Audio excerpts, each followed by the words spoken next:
They're every parent's worst nightmare. Don't bite! You're gonna be sorry.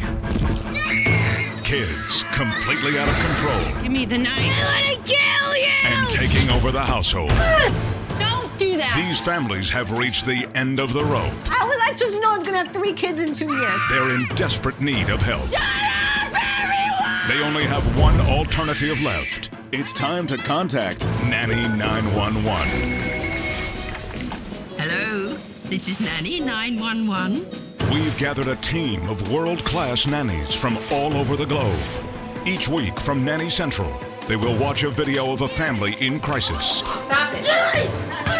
And decide which nanny is best suited to help. They will then have 1 week to take our families from living hell to a family bliss. Give me my life back. Can these families be saved? It's an emotional roller coaster. Unless you get this right, it's all gonna fall to pieces. If you think you can do a better job, get on with it. Parents of America, help is on the way. Tonight, it's the case of the terrifying triplets. Be good for mommy. Detective Dad fights felons round the clock, while Mom's at home handling their little misdemeanors. Calm down. But when it comes time for motherly love, Mommy and Dave are gonna have fun. Angela Brogdon's no monument to justice. Hey, Joe, why don't you rake some leaves up for Mommy? One kid's getting a raw deal, and it doesn't take a detective to figure out who. Can Nanny crack down on this favoritism? Get in your bed. Dave's carried in his room like he's a prince. Get in the bed. It's Crimes of the Heart, tonight on Nanny 911.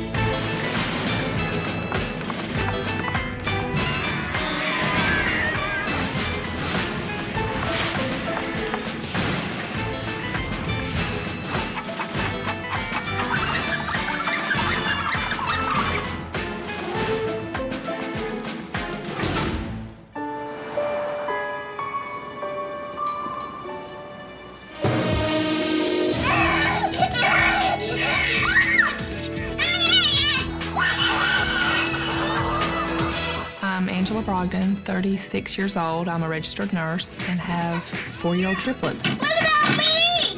Love you. My husband's a detective, and he's never here. Be good, please. Bye, Dad. David Brogdon, I'm 33 years old, Gastonia police detective.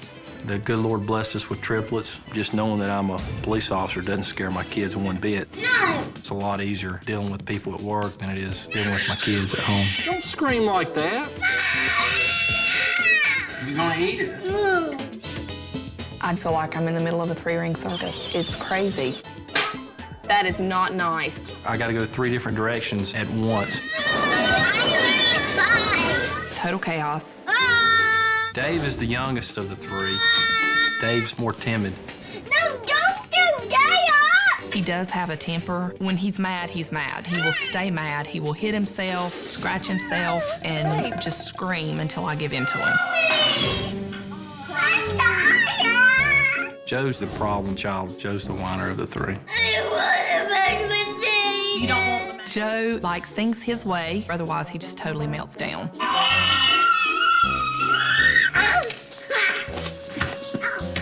Joe's really bad about taking whatever he's got in his hand and just whacking the other 2 in the head with it. Did you just hit him in the head? No. If somebody makes him mad, he'll go right after him and bite him. You bit him. No, I didn't. Joe still poops in his pants almost every day. Don't go in your pants. Dad, Joe. no. Beth is the queen bee in this house. You're not it! She's very bossy. No! She's the bully of the 3. She's abusive, too. She's my little snitch. She'll come back and tell me when the brothers are doing something they shouldn't be doing. She likes to think that she's always in charge. Here, sit down next to me. You can eat with me. He's leaving. It's all about her. She used to set off the house alarm because she would scream so loud. The kids constantly hit each other. They're constantly fighting. Stop! Constantly, somebody is unhappy about something. I don't like my bear. Well, Dad, I don't want it. we'll turn the TV back on in a little bit. My children have a very hard time sharing. They're very possessive, feel like everything is theirs. Can I play? share your ball. Why? Let's play dinosaurs. No. They are in 3 different directions. 2 upstairs, 1 downstairs, 1 sneaking into the pantry getting cookies. You know, I don't know what to do. It's like you. He's like me. Yeah. What is that supposed to mean? A lot of times, Angela and I don't see eye to eye. I'm gonna let you do it. I don't want to deal with it. You're gonna let me be the bad guy. What? Their behavior does affect our relationship. We rarely have time together. We both get very frustrated with each other. Why are you crying? We have a lot of disagreements. We just butt heads. It's not funny. We have gotten into fights in front of the children. That's just not how we want to behave towards each other in front of our children. What? This is not what I thought motherhood would be. It's a whole different life than what I envision it. I mean, I just don't see that it could get any worse. I'm pretty much desperate right now. It's just World War III. I need help.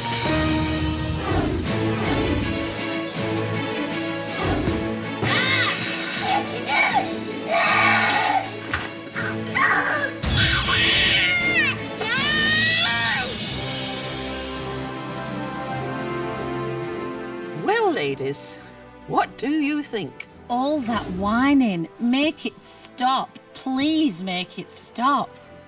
We need to put a stop to that dreadful noise right away. Dad's a big, tough cop, but his kids have him handcuffed. The balance of power is way off in this house. I think a dose of Nanny Deb's even temper is just what this family needs. Now go and do us proud. Thank you so much.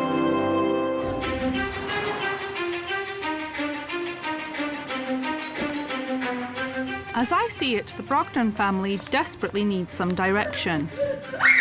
Exhausted mom Angela can barely control her triplets. Stop! Okay, stop! While Detective Dad Dave is too busy solving crimes to solve the problems in his own family. I hope I can help this family get on track before they lose their way.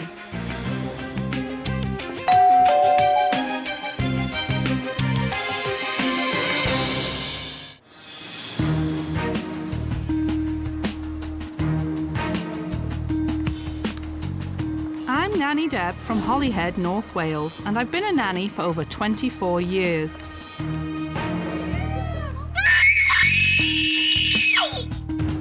Nanny Lillian has sent me to Gastonia, North Carolina to help a family in need. You can share your ball. This stay-at-home mom spends her days refereeing between 4-year-old triplets that can't share.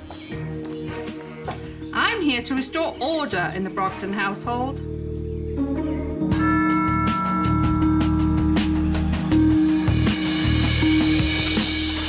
You're going to mug me? Am I going to mug you?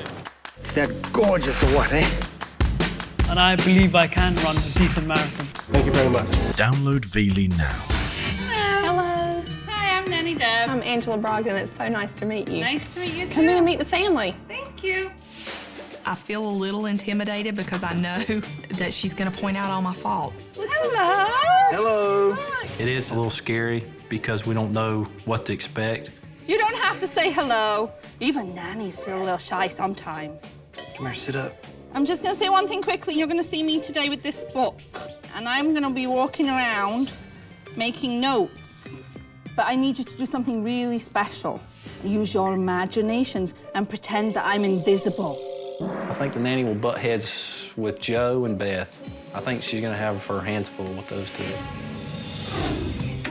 As I begin my observe, Dad heads off to fight crime, leaving Mom to fight with 3 unruly children. Joe, come. Joe, sit in her chair. No, I don't.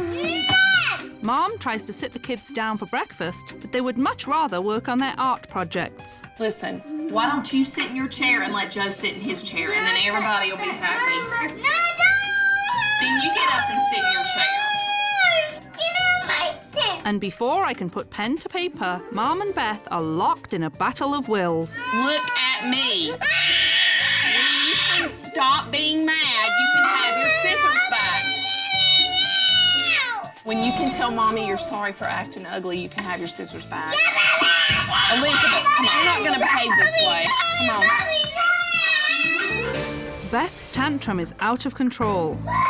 I'm curious to see how Mom handles timeout. Calm down. Elizabeth.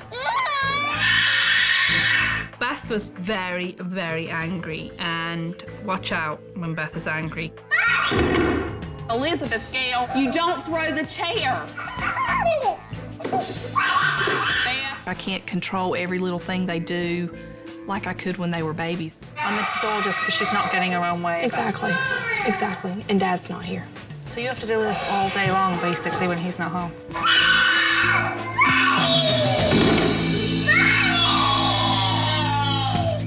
Later, Mom takes the boys outside for some playtime. Dave, let's go swing. Swing, swing.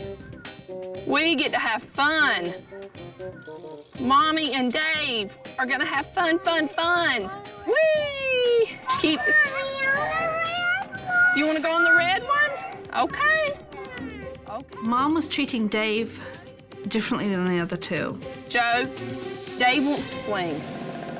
You have to be consistent with your children. You can't treat one differently than the other. Hey, Joe, why don't you rake some leaves up for Mommy? Joe's the oldest. You going high, Dave? Dave's the baby. It was absolutely heartbreaking to see Joe being treated differently. After playtime, the kids had worked up an appetite for some snacks. Why don't you go get in your chair and you guys can share a pack of cookies. But no sooner were the cookies handed out than they began to crumble. Oh, I won't have one with ice and mine. I have two. Peanut. Look, you need to share your goldfish with your sister. You don't need to eat all those. Here. I constantly give in to them because it is easier. Look, you're never... The sharing issue in this house is quite shocking to me. I've been a nanny 24 years and I've never seen a sharing problem quite this intense. And Dave is by far the worst. As the day progresses, so do the problems. Dave begins to pick on Joe. And when Joe can't take it anymore, things quickly get out of hand as he fights back.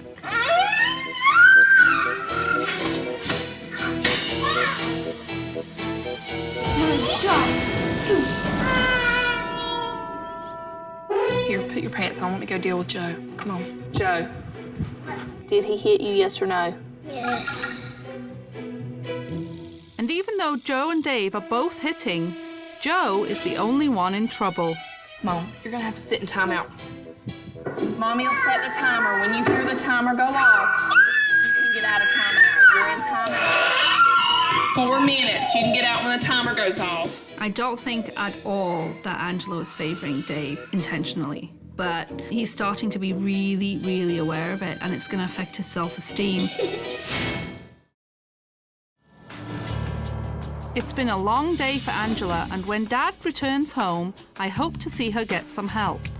I just want to shake him and say, this is really hard for me. But unfortunately, Dad doesn't offer any relief. Here.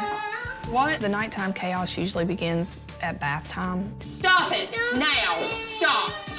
Do not hit your brother. It is absolutely the worst part of my day. Sick of it. I don't want to be at home every night. I'm glad I'm not. It'd drive me nuts. I know it would. I wish I could go back to work. And despite Mom practically begging for help, she's left to face bedtime alone. Good night. What? What? Beth, it is bedtime. I thought once I had kids, I'd want to be home with them 24/7, but I don't. Not the way things are around here. Are you going to stay in the bed? No. Bedtime is a 2-hour-long process of the kids pulling on Mom's strings. I've seen quite enough. It's time to have a serious chat with Mom and Dad. It's a little scary because, you know, somebody's coming into our home and telling us what we're doing wrong. Okay, so it's the end of the day, and it's been a long day. There are several things that I've seen today that were really out of control. If the nanny has thoughts on things that she thinks may work for my family, if I don't think that it will, I will, let her know that. Mom, you have a real problem with disciplining the kids. You're allowing them to constantly walk all over you. You're not commanding respect from them. Beth, you need to share your goldfish with your sister. It's not a healthy environment. Right. I think it's gone so far that the kids, they know they can get away with anything when Mom's here, and they push me to the absolute limit. Also, I'm seeing a bit of favoritism with the children. Everyone needs to be treated equally. Joe, Dave wants to swing. Hey, Joe, why don't you rake some leaves up for Mommy? Honestly, I've made sure that I don't play favorites. And Dad, I know you have to work a lot, but Mom is overwhelmed and needs more of your help at home with the children. Stop it! Now! Stop! What? What? With my job, there's really nothing I can do. I can't just leave work in the middle of something and come home. Another thing I see is you're creating 3 very selfish people. The fact that they won't share in their triplets is just unbelievable to me. I mean, I've worked with many, many multiples, and I've never seen the extreme case that these children have of mine. My fear is that you're going to raise these children up to be people that you're not going to want to hang out with because they're going to be so self-centered. For someone to tell me that my children are selfish, that is a hard thing to hear, which is like a blow to my ego. And it makes me feel like a failure. I've been at this point for a long time. I mean, I call him all the time upset because I can't get them to do what I need them to do so I can rest. I mean, I'm exhausted. And I can see that. I can see that. And that's why I'm here. Well, I'll see you in the morning, and I'll have my plan of action. It broke my heart, and it made me cry because, it does. It makes me feel like a failure.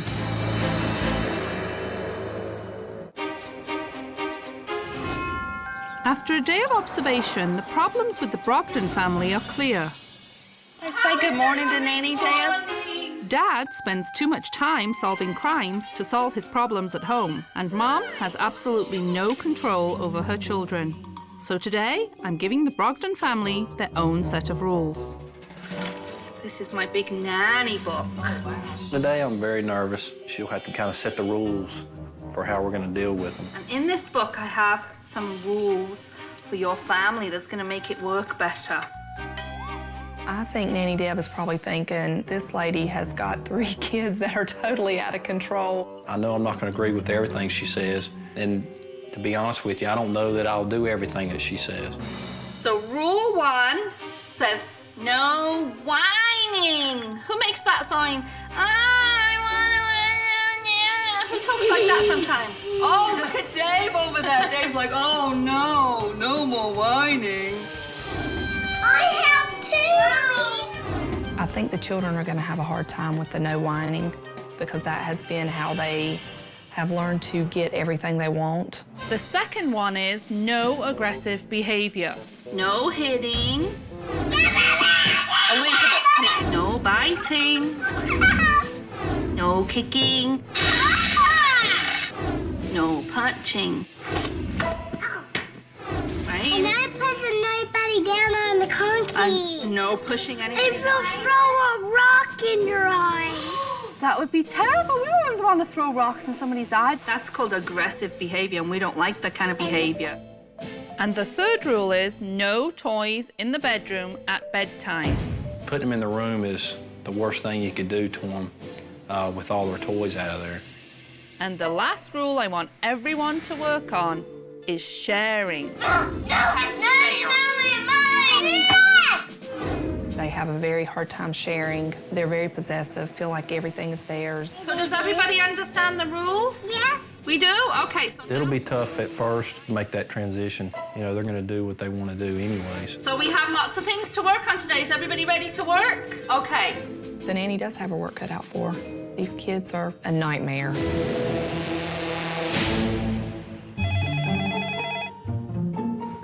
Before the family could give the new rules a go, Dad was called into work. Be good for Mommy.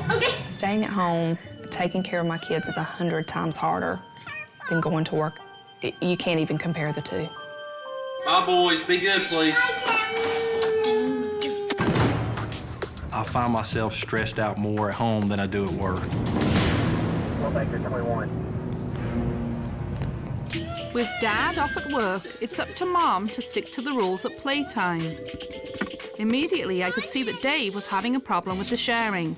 So to help him, I gave him a 5-minute time limit. All right, Dave, you go. You got 5 minutes. But I don't want to share. I know it's hard to share, but that's what we're going to do when the timer goes off, because that's the rule. And how do you say no to that cute little face? I don't want to. I understand, but that's the way it works from now on. You're probably down to 4 minutes by now. Yeah? I was hoping that Mom would see how important it is that your children learn to share. Still driving. But when Mom wouldn't enforce the rules, I had to jump in and take control. Oh, that's it. What do you want to... Excuse me, sir. What do you want to play next? What do you want to play next? Because it's time to come out. Oh, I know you can do it, Dave.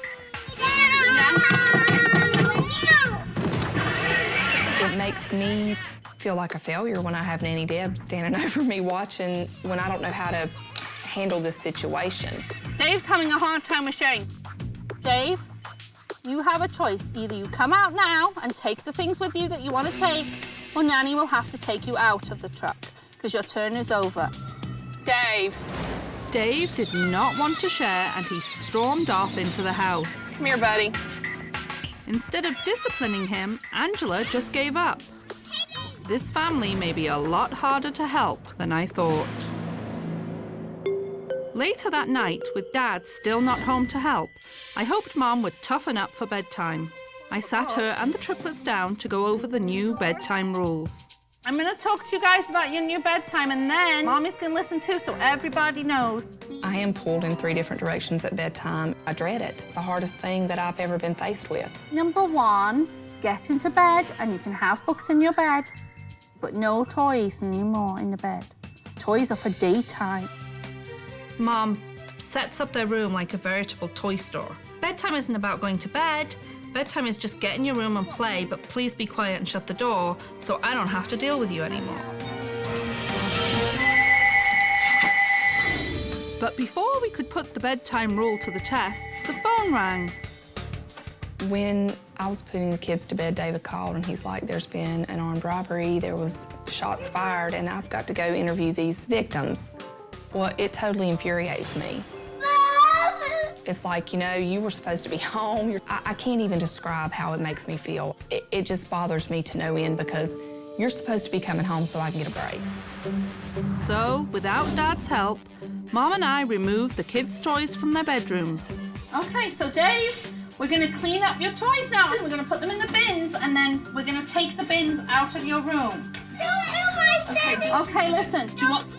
Okay, listen, we're going to talk to you. It'll be hard for David, the fact that the kids don't have the toys in the room. Beep, beep. See you in the morning. Say, see you in the morning, City. You know, Dave was, I think, in shock. It's like, where are my things? No toys in the room, just a hug and a kiss, and moves on to the next child. Night-night, baby. Joe and Beth were both in bed, but it wasn't long before Dave was up and whining to Mom.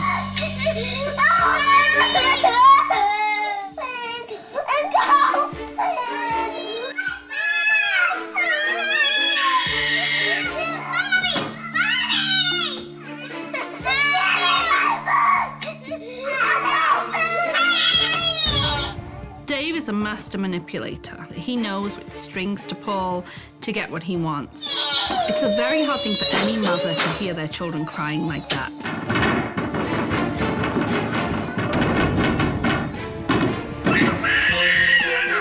If Nanny Deb had not been there, I know I would have caved. I just wanted my husband here to help me get them to bed.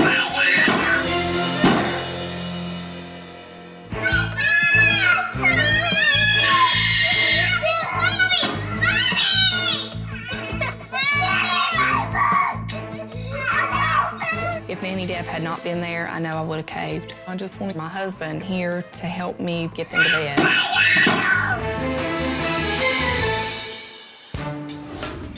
The next day, I decided that after Mom's difficulty with bedtime, I needed to have a serious talk with Dad about helping out Mom more. Unfortunately, you've been gone for a large part of this process so far with work, and that's really having a negative impact with the children and Angela. But tonight, what I want to do is have you do bedtime. Oh, wow. Dad was very shocked when I told him that tonight was his night to put the children to bed by himself without Mom. Angela's at the end of her rope. Let's give her an evening off. A night off. If I was here with them 24/7 like she is, I know it would drive me batty too. Stop it now. What?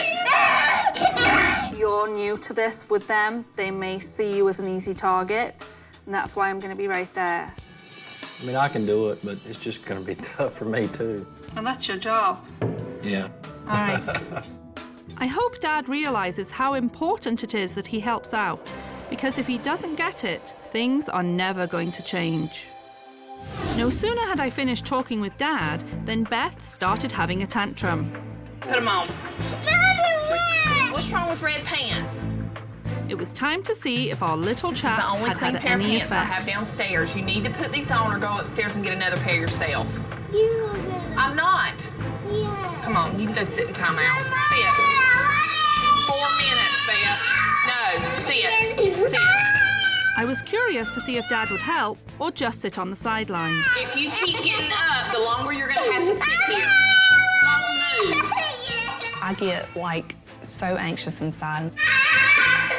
Beth Brogdon, you better get in your seat right now. Your time's not up. Now, where's your pants? They're in the laundry room. Come here. Put your pants on. You gotta put them on. Put them in. All right, go ahead.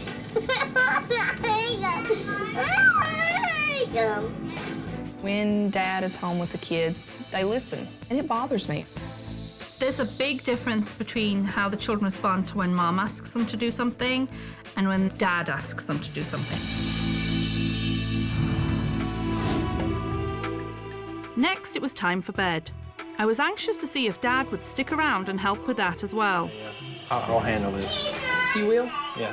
I couldn't believe it. I was like in shock. Time for myself is, I never have that. Hey, call me if you need me. Don't move. While Mom put the toys away, Dad got to work putting the kids to bed. I love you. I'll see you in the morning, okay? Amen. Amen. Sleep tight. See you in the morning, okay? You did very good. Big boy. And of course, he has no trouble at all. Dad is much more consistent in how he parents these children than Mom is. Even though he's not home a lot, they know when he says it, he means it. But to my disappointment, as soon as Dad is off to work, Dave is out of his room again. Mommy, can I pee-pee? Yes. Dave came downstairs and asked for his toys back, and Mom actually gave in. I couldn't believe it. Joe was very aware that Mom was being very inconsistent. Where's my trailer? It's in there. Meanwhile, back upstairs, Joe was obeying the new bedtime rules and heard Mom giving Dave all his toys back. And he's in his room being good and doesn't get anything back. Good night. I kept saying to myself, how does that little boy feel when he sees that his brother is allowed his toys back and his brother is getting hugs and kisses and he's just sitting there with his little binoculars, knowing that he's not getting his stuff back till tomorrow. Get in the bed. No, I am in the bed.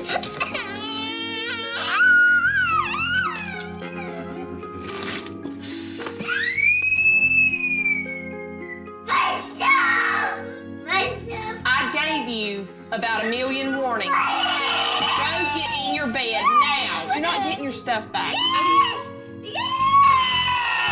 Joe, you cannot stay in your bed like I asked. You're not getting your stuff back. Mom was treating him differently and it was affecting Joe. Joe's self-esteem was getting crushed. No. I absolutely have to talk to Mom about her relationship with Joe and the impact that this is having on both of them.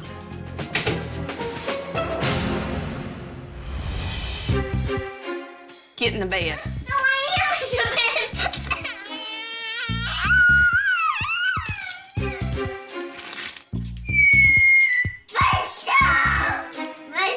I gave you about a million warnings. Joe, get in your bed now. You're not getting your stuff back.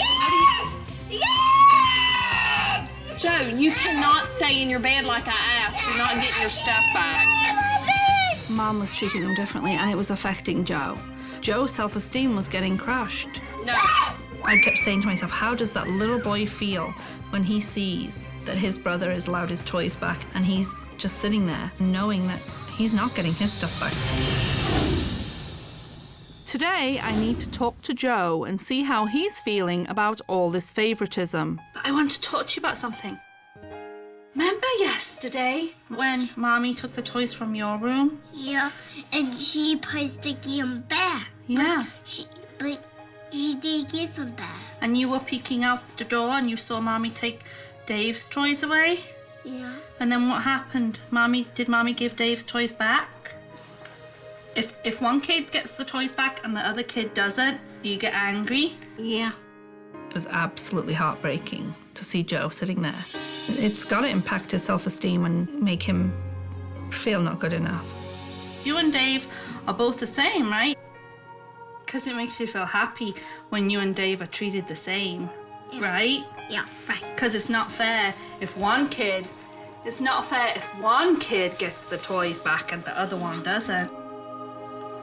No, it was a nice little chat with Joe. He's a great kid. Okay, can I give you a hug? Okay. Oh, I love you. Mwah! Okay, good job. Thanks for our talk. Later in the day, I wanted to talk with Mom, but before I could, I noticed Mom and Dave were playing. Come here. Because it's a ticklish turtle. And it seemed as if Joe was being left out again. So he tried to join in and get some of his mother's attention. Did you just bite him? You did. I think that you were just playing when you bit him, but the rules are no biting, okay? You're not supposed to bite at all. You need to go sit in timeout for biting. He knew immediately he had done something wrong. He takes off running through the house. We're not gonna bite in this house, Joe, even if you are playing. Joe. Sit in the chair. It was so hard for me not to intervene at that moment because my heart was bleeding for Joe.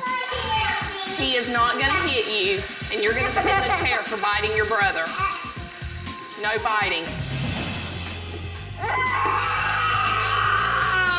You are sitting in the chair for biting your brother. Mommy's gonna sit in the chair. Leave him alone. Leave him alone. Sit. Joe tends, if things don't go exactly his way, he just melts down and just whines, and it grates on my last nerve. You ran away? Where did you run away from, Zoo? Dave is treated like the little prince, and that leaves Joe kind of out in the cold in a way. He is a special turtle, and I love him very much. Your time's not up, Joe. When you hear the buzzer go off, you can come out of timeout. Okay. Come here, sit down. Joe, you need to come tell your brother you're sorry. Come here and let Joe apologize. What did you say? Sorry.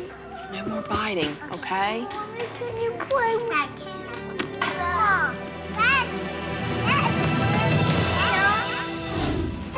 I absolutely have to talk to Mom.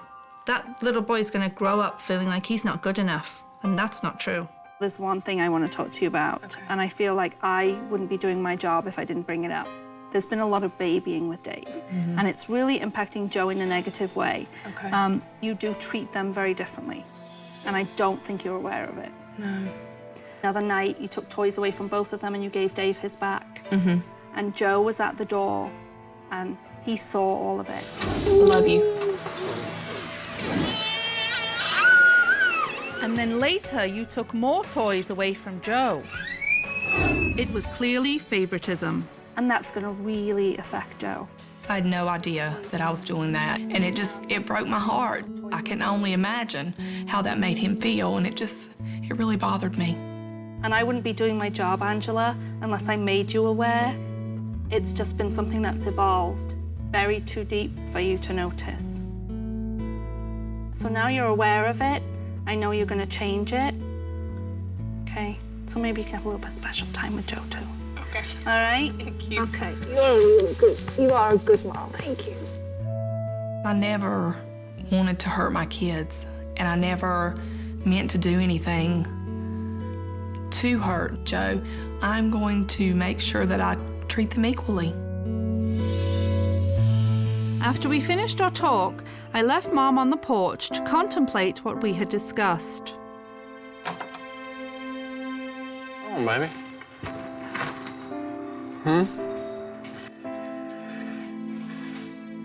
What's wrong?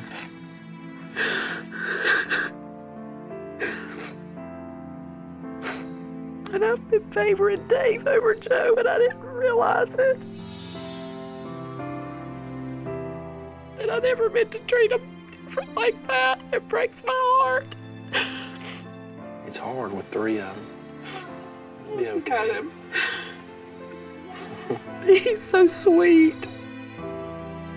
Maybe I could take him somewhere for a little bit tomorrow. If I spend special time with Joe, maybe he'll see how much I love him.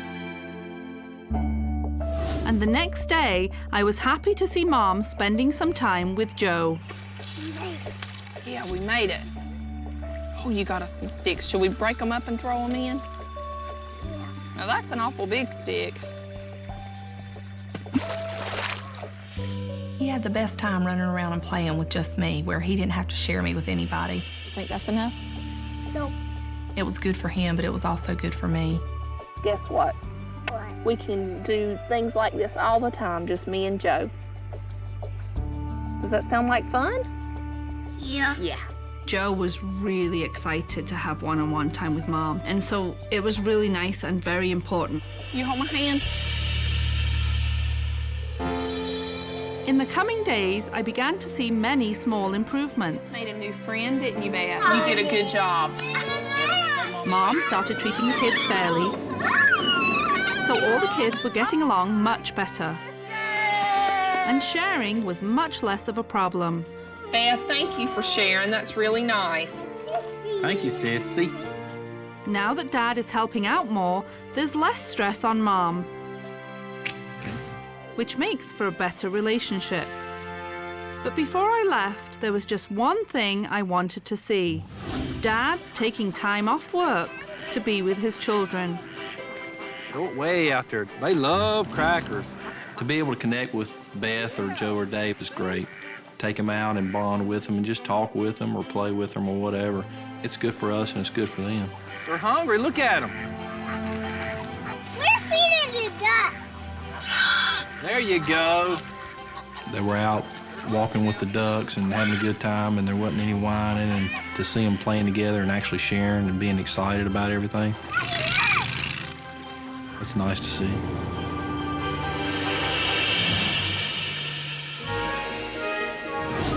And all that's left to do is say goodbye. Hello. Nanny Deb. We are sad that Nanny Deb's leaving. Who would have thought that a lady from far away could come in and turn us completely around as a family? It's really worked. Today's the day I have to say goodbye to you guys. I take this job incredibly personally, and I get very attached. It had been an emotional journey. We've had a busy week, haven't we? And you guys have learned a lot and done a really great job for Nanny. And that makes me what? Happy, yes. But Nanny has to go because we've done a lot of work and we've learned a lot of new things, but there are other kids that still have a lot of things to learn. Words can't describe how I feel about Nanny Deb giving me my life back.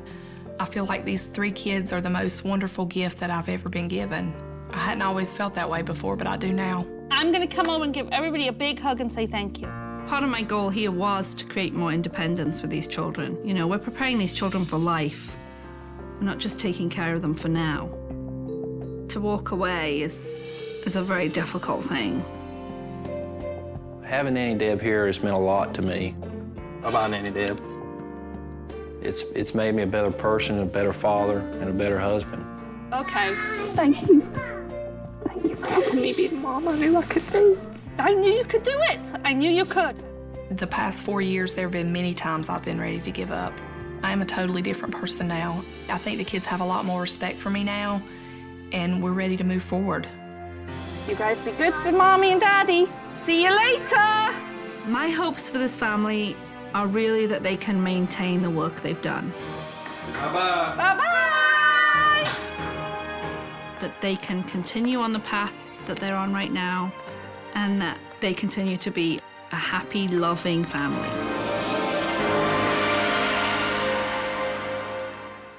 You got important stuff? What's your important stuff? Hold on tight. You can hold on to the wheel if you want. Ready? Hold on. How fast do you want to go? Super fast? Whoa. Whoa. Hold on tight, hold on tight, hold on tight, hold on tight, hold on tight, hold on tight. Are you done? Stop! I want to go on. Oh my goodness, now you want to go on? I have muddy feet, so I can't have that. You want to go up and you want to go. They're every parent's worst nightmare. Bite! You're going to be sorry. Kids completely out of control Give me the knife. I want to kill you! and taking over the household. Don't do that. These families have reached the end of the road. How was I supposed to know I was going to have 3 kids in 2 years? They're in desperate need of help. Shut up, everyone! They only have one alternative left. It's time to contact Nanny 911. Hello, this is Nanny 911. We've gathered a team of world-class nannies from all over the globe.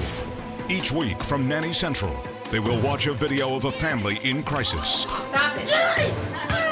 and decide which nanny is best suited to help. They will then have 1 week to take our families from living hell to a family bliss. Give me my life back. Can these families be saved? It's an emotional roller coaster. Unless you get this right, it's all going to fall to pieces. If you think you can do a better job, get on with it. Parents of America, help is on the way. Tonight, for Kenny and Jennifer Mills, parenting's a comedy of errors. Dad's always got a I think punchline. Nanny Yvonne, she has the hots for me. I have no idea. And Mom's the butt of the joke. They're picking on me. They're not respecting me. While Matthew's a chip off the old block. Honey, are you bringing me something to drink? Mom, give me my soda. That's my boy. And it's Monkey See, Monkey Do. He's wrestling around. That's what boys do. I like to tackle my mom. It's not appropriate. You joke about everything, but it's not funny. Will Nanny Yvonne get the last laugh? If you don't get a handle on it now, we're in serious trouble. It's like father, like son. Tonight on Nanny 911.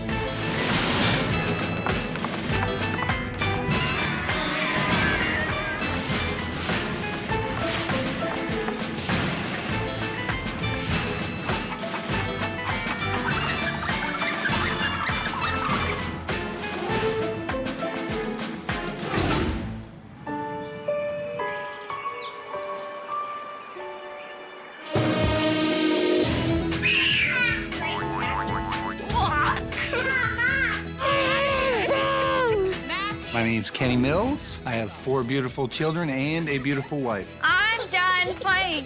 My name is Jennifer Mills. I'm 31, from Orlando, Florida. It's like 250 degrees in here. No, not worried about alligators at all.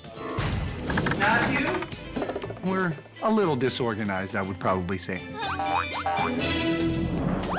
Our life is chaotic. Matthew's 9. He's the jokester of the family. He takes a lot after his dad.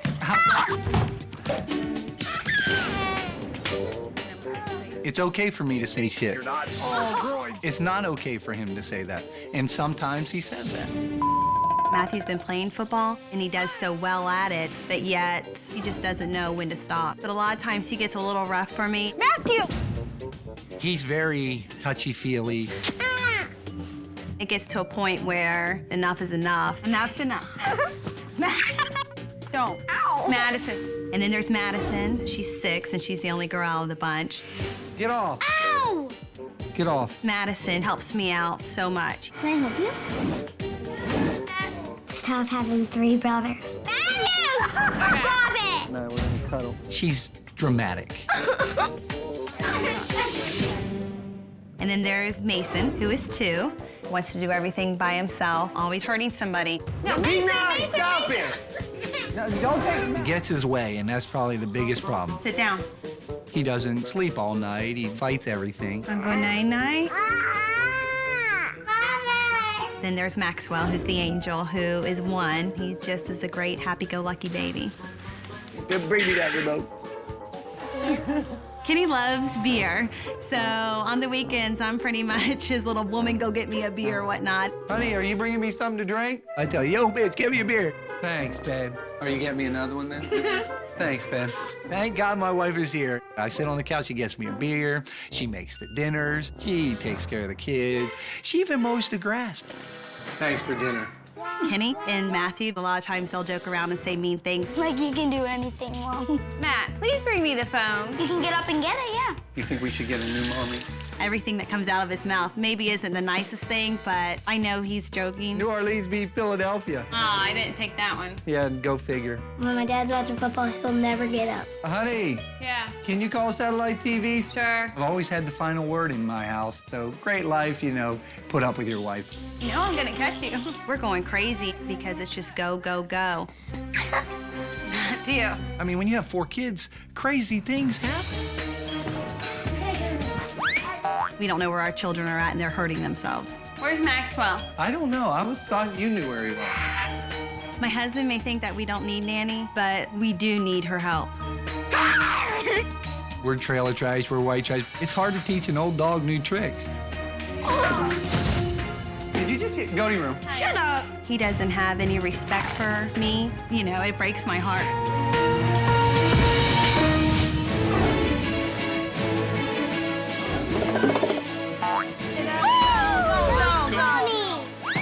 Matthew! Yo, bitch, give me a beer.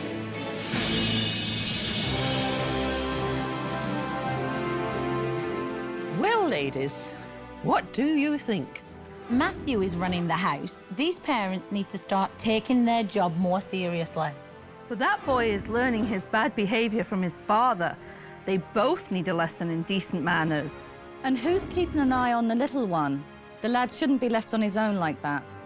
Yvonne, your patience and good humor is needed to reconnect this family. I'm sending you to help turn the mills around.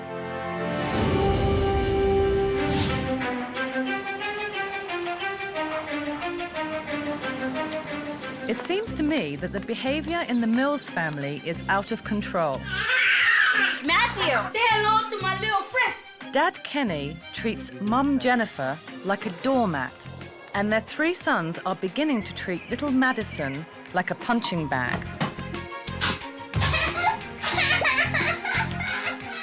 I hope I can help these men shape up before the women ship out. Kenny! Somebody's at the door. Hello? Hello. Hi, I'm Kenny Mills. I'm Nanny Yvonne. This is the Mills family. Come on in.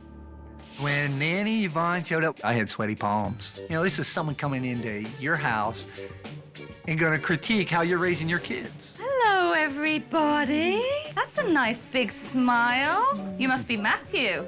When the nanny did arrive, it was a little bit overwhelming because it was actually reality now. She's here. Uh-oh, am I gonna be in trouble for what I've been doing? What I'm gonna do today is I am going to be peeking around corners and I'm gonna take some notes.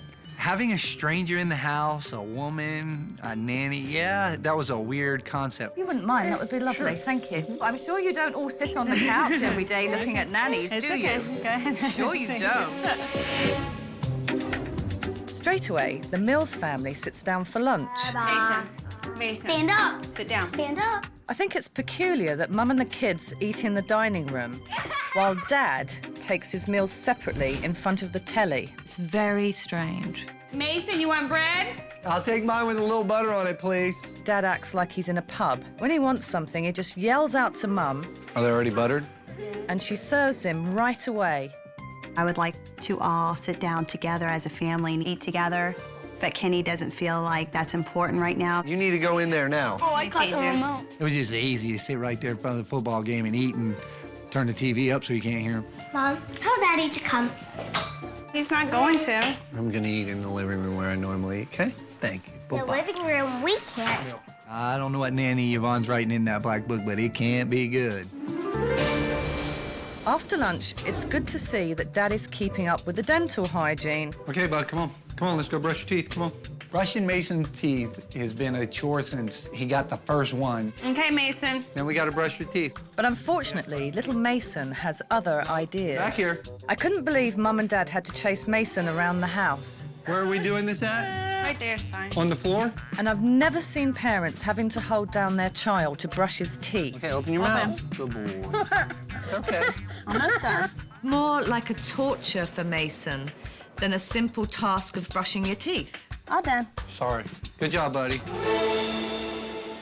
Little Maxwell is the youngest of the kids and seems to be forgotten a lot of the time. Maxwell, he's the independent one.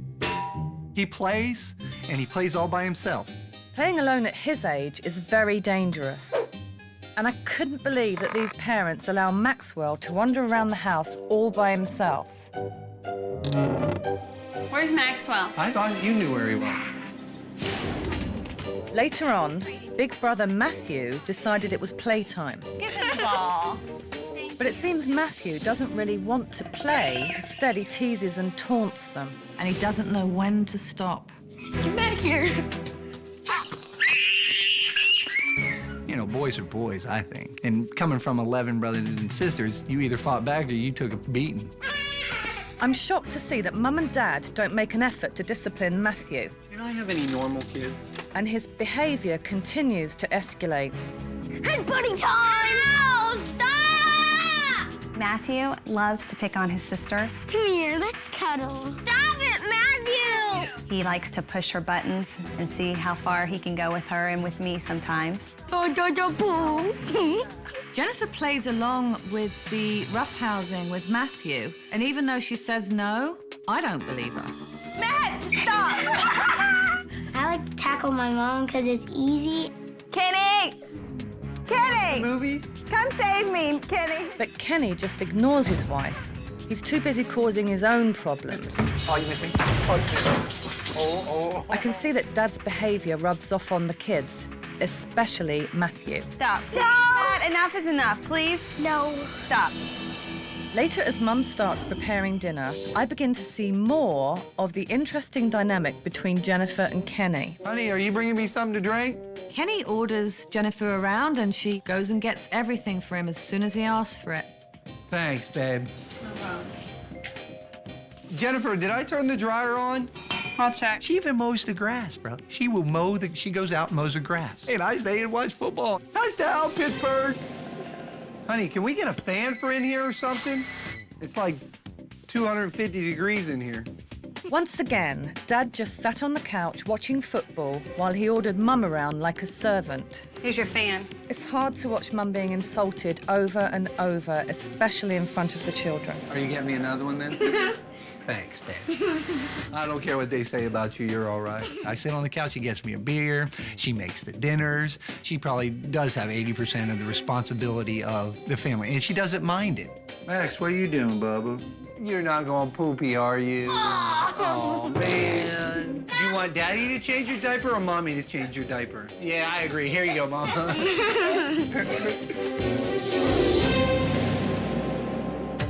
As the day comes to an end, it's bedtime for everyone at the Mills house. Good night, I love you. Yeah.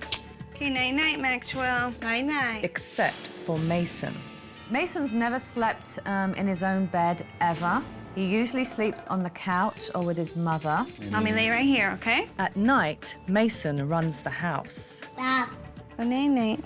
A lot of times Mason gets his way because I don't want him to wake up Maxwell. Dada's right there. You want him to lay down with you? Okay. We've had nights that he's up all night long crying, 2-3 hours straight screaming, and we just don't want that to happen. I'm gonna lay right here, okay? Where do you want me to lay? Huh? Close your eyes and go night-night. Good boy. I've had enough. It's time to have a serious talk with these parents. Hey guys, you look busy. How's it going? Good. How are you? Good. I'm nervous to see what changes she wants to make. I don't know how well I'm going to take to the criticism. Let me just run through a few things, okay? Little Maxwell is the youngest of the kids, and he seems to be forgotten a lot of the time in the Mills household. And nobody knows where he is, and he gets lost, and it's like, okay, where's Maxwell? I would never forget about Maxwell. Just because he's probably the best kid we have, we wouldn't forget about him. Look at him, he's too cute to forget about. That one just kind of, it put a little knot in my stomach because I know as a mother that I know where my children are. Well, obviously you've got Matthew. He's far too rough. He doesn't know when to stop. Headbutting time! No, stop! That's my boy. Let's see, that's your boy. Well, you know what? He's actually being inappropriate. There's a fine line between having fun and joking and being insulting and insulting behavior. I don't think it's appropriate the way he talks to you at all. Face it, Mum, he treats you like dirt. And Dad, you don't seem to mind. And it's learnt behavior. The parents are teachers. You're supposed to teach your children. Not only through words, but by example. And it's through your example, Kenny, that Matthew behaves inappropriately. I started getting fired up about the whole situation. I think she's wrong. Your kids also should know that, you know, I've been on the earth 35 years. I do things different than what you're allowed to do. You know what? I agree with you. But are you teaching that? So you better be careful what you put in, because that's what you're going to get out of them. I agree and disagree with that, though. I mean, you've got to be on board, otherwise there's no point in me being here. Nanny Yvonne caught me completely off guard, but Nanny 911's not here to change me.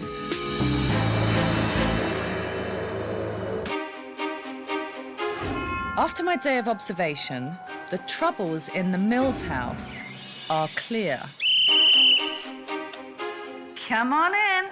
Football-watching Dad disrespects his wife, and it's rubbing off on the kids. Everybody? And Mum has no backbone. Is everybody excited? Kenny, are you excited? I can't control myself. I did go to bed wondering, how is she gonna change things if I can't change things around here?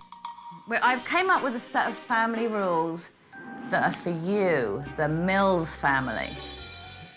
Now, the first family rule, all players should always be accounted for.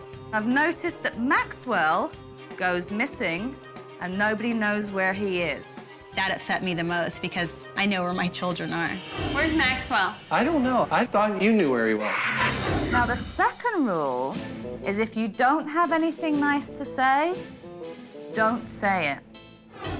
I don't care what they say about you. You're all right. Do you know what that means, Kenny? Yes, ma'am. I knew Kenny was gonna have a problem with that one because everything that comes out of his mouth maybe isn't the nicest thing. No acting like hooligans. I don't think that can happen. Stop it, Matthew! Ow!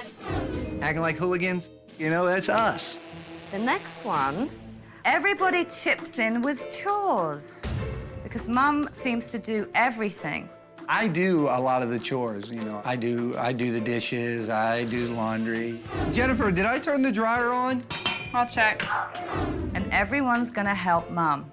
Oh, man. You're all gonna do chores. Right, does anybody know what this is? It's a reward board. The reward board? It's okay. You're gonna have to earn things from now on. You don't just get given them, you earn them. 10 footballs, touchdown, reward.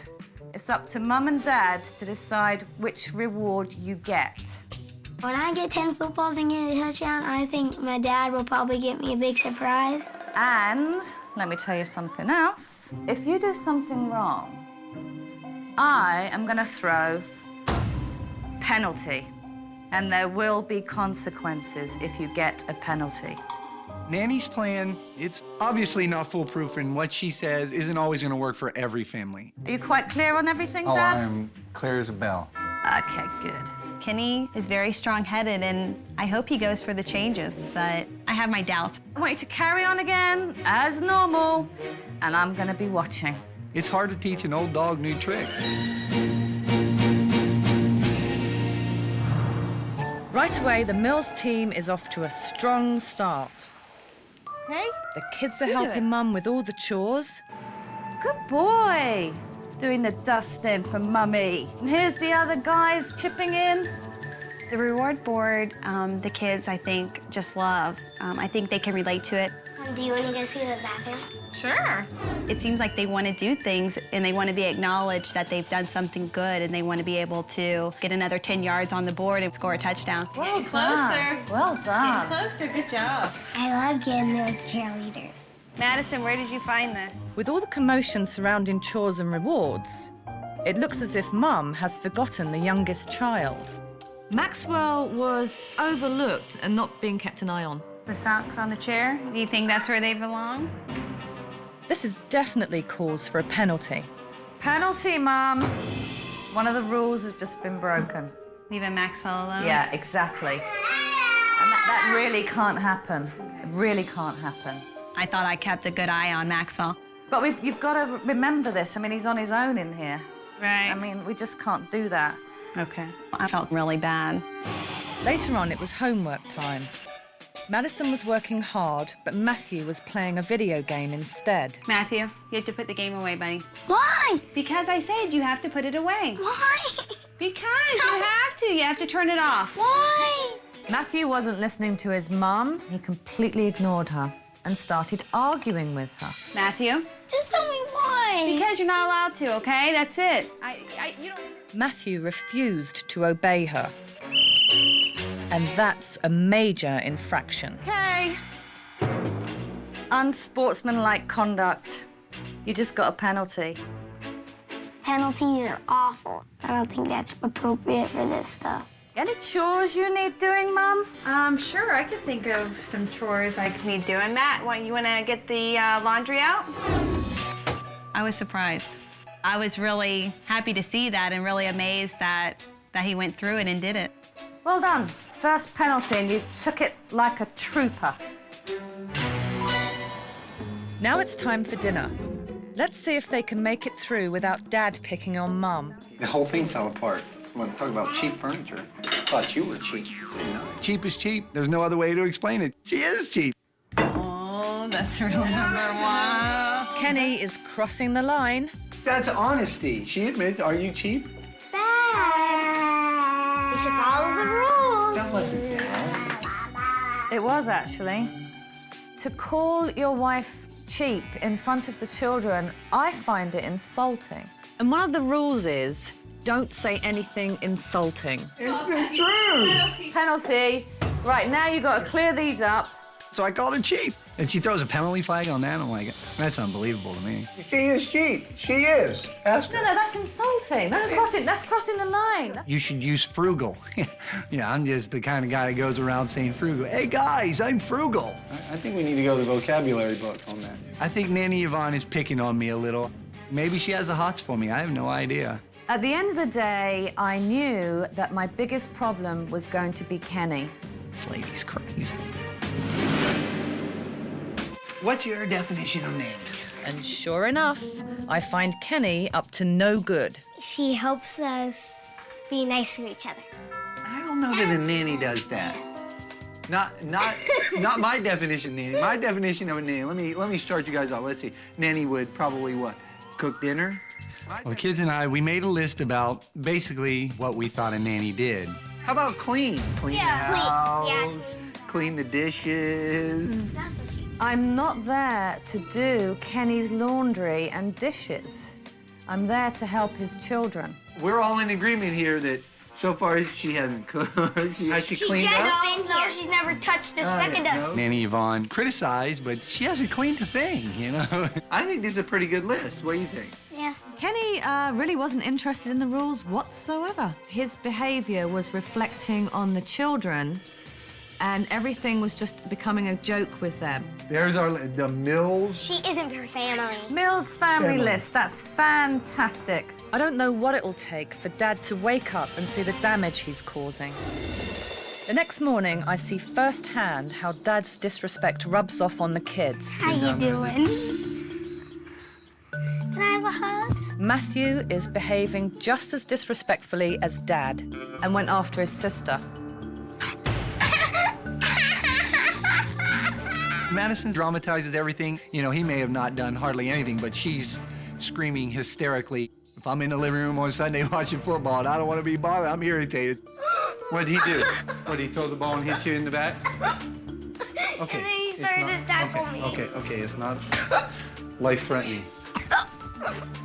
Of course, Dad does nothing to solve the problem and things just get worse. Say hello to my little friend. Oh. You know, he's not doing anything unnatural or anything. He's wrestling around. That's what boys do. You're all right. Stop. Kenny didn't reprimand Matthew at all for behaving like a hooligan. He just laughed and joked. This is ridiculous. And when Matthew is done picking on Madison, Dad begins to pick on Mum.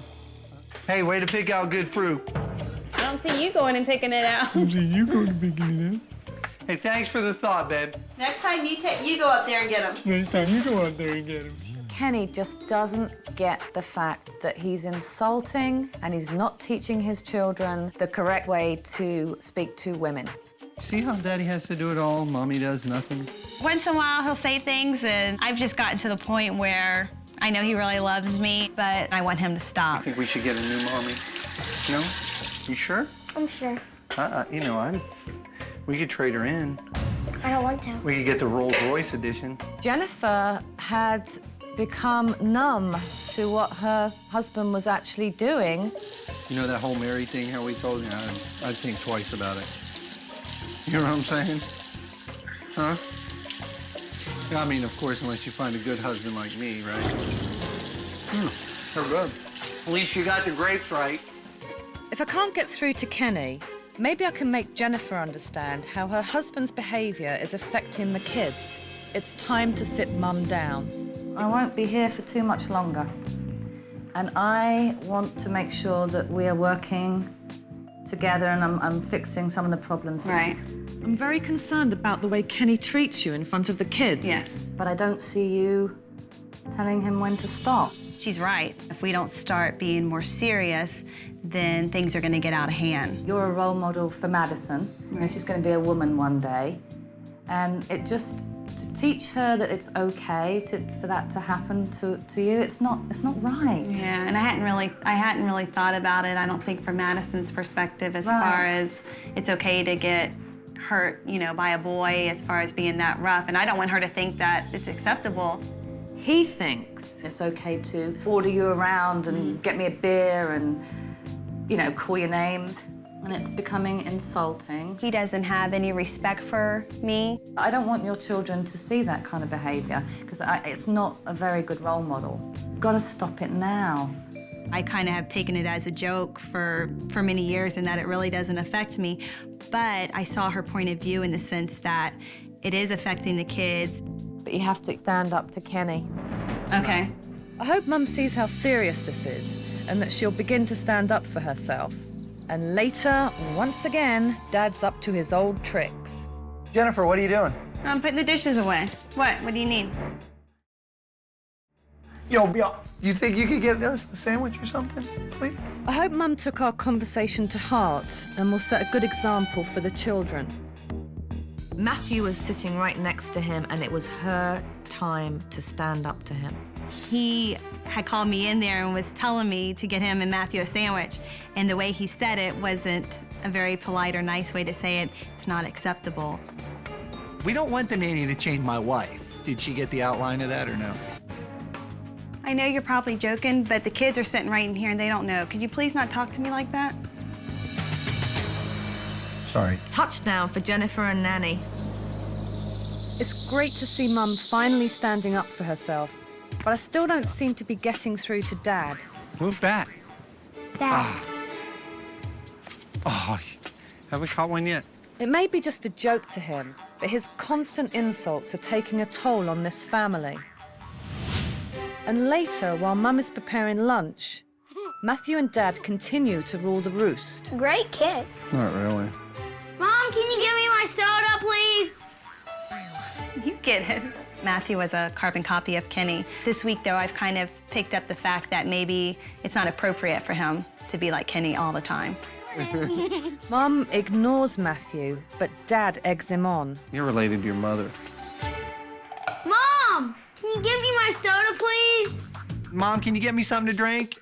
He knows he can walk over his mom. Maybe it's he sees that she gets me the drink or something. I don't see one.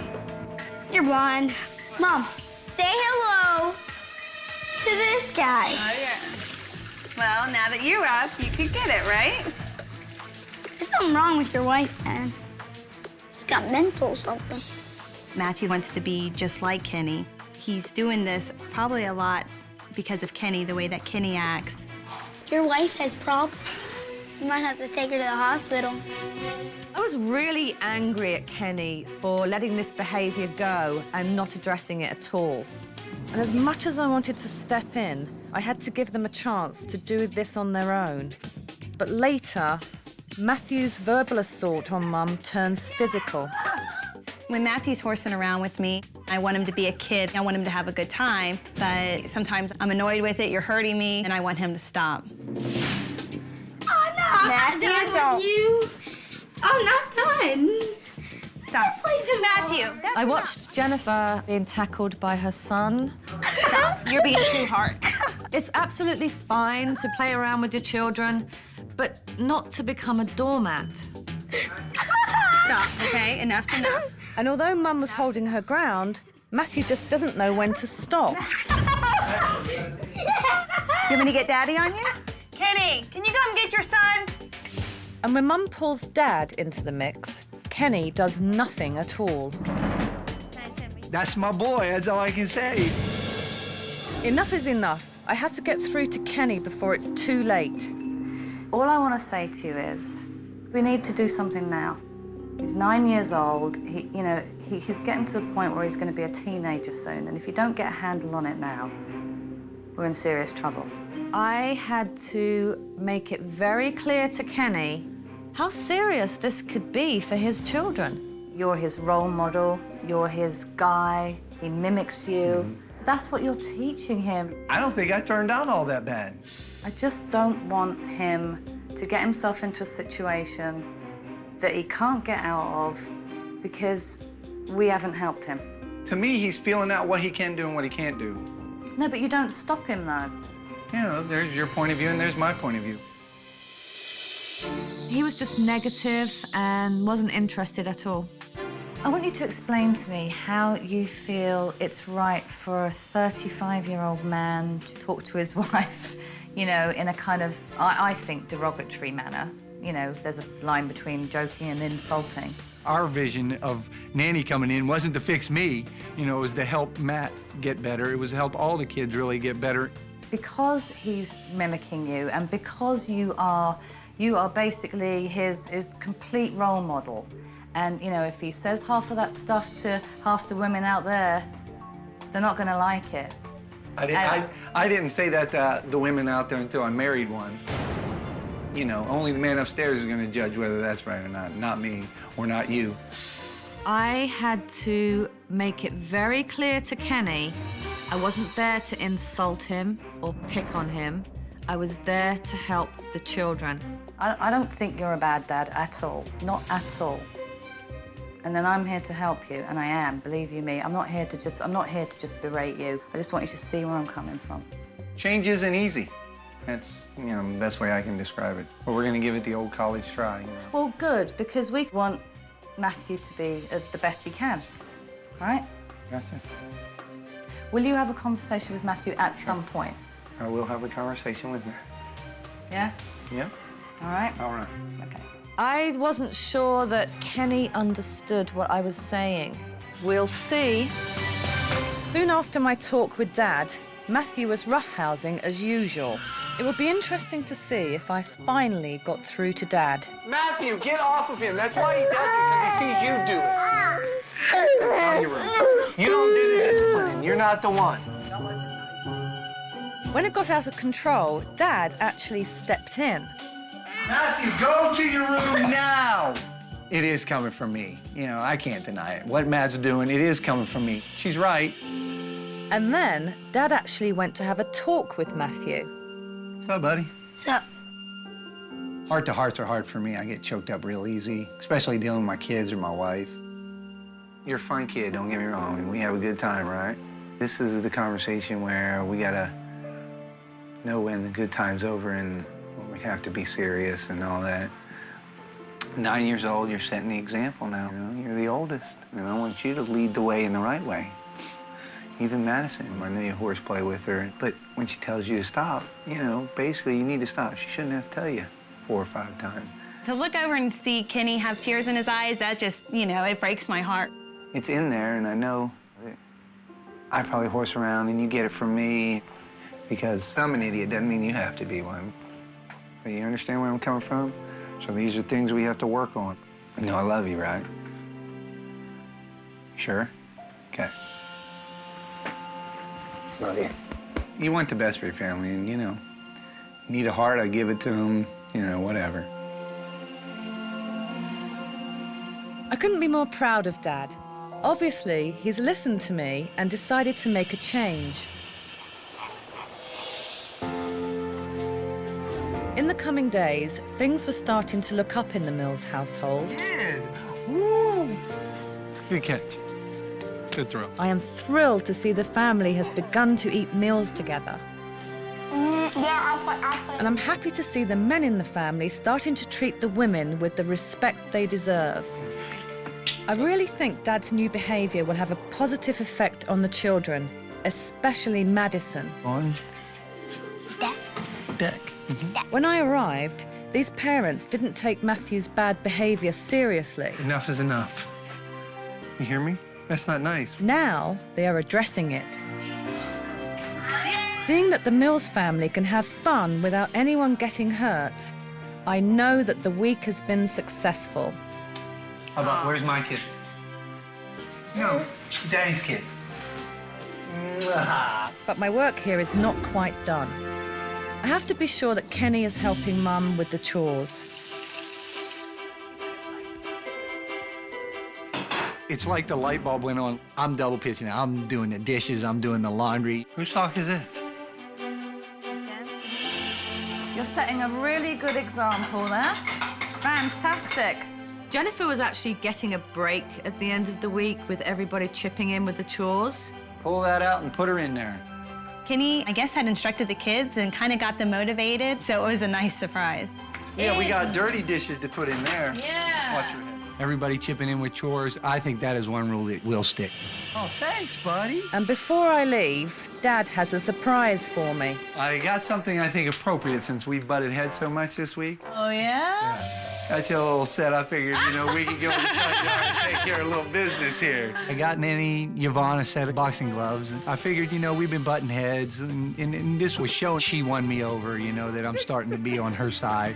Got ya. None of the laughter and joking has been taken away. It's genuine, happy fun. This is the nicest present I've ever had. I think he kind of saw that, hey, look, she's genuine, she's really here to help. He's totally turned around as far as his feelings for her. No, thanks. Thank you. Thank you. It's about having fun, and she's a good sport. Now all that's left to do is to say goodbye. Mills family, come on in here. Hello. Hello. Well, actually, it's hello, but it's really goodbye. Oh, man. It was time for me to say goodbye, and I wanted to tell the family how proud and pleased I was. I think we've had a fantastic week, and we've achieved everything I believe that we all wanted to do. And I want to actually thank all of you. Her personality just really fit us. She cares, she's sincere. She's not here for her, she's trying to help. You've been amazing. It was a very successful week. The seeds I'd planted in the Mills family were beginning to grow, and my work was done. Thank you so much. I'm really gonna miss Nanny Yvonne. Jennifer. You make me cry. Stop, don't. I never cry. It's amazing how close you get to Nanny Yvonne. Kind of emotional as far as just to see all the changes going on. I guess. Kenny, it's been fun. She helps the whole family. It's not just the kids, you know. Nanny really, in this instance, helped the parents out. And I know that everything I've said to you, you've taken on board. To see that he was really affected by her, I mean, it was neat to see. All right, guys. Use your manners. Bye-bye. Bye-bye. Unfortunately, it's time to leave this wonderful family. All in all, it's been a successful week. The Mills family is truly one of the most loving families I have ever met.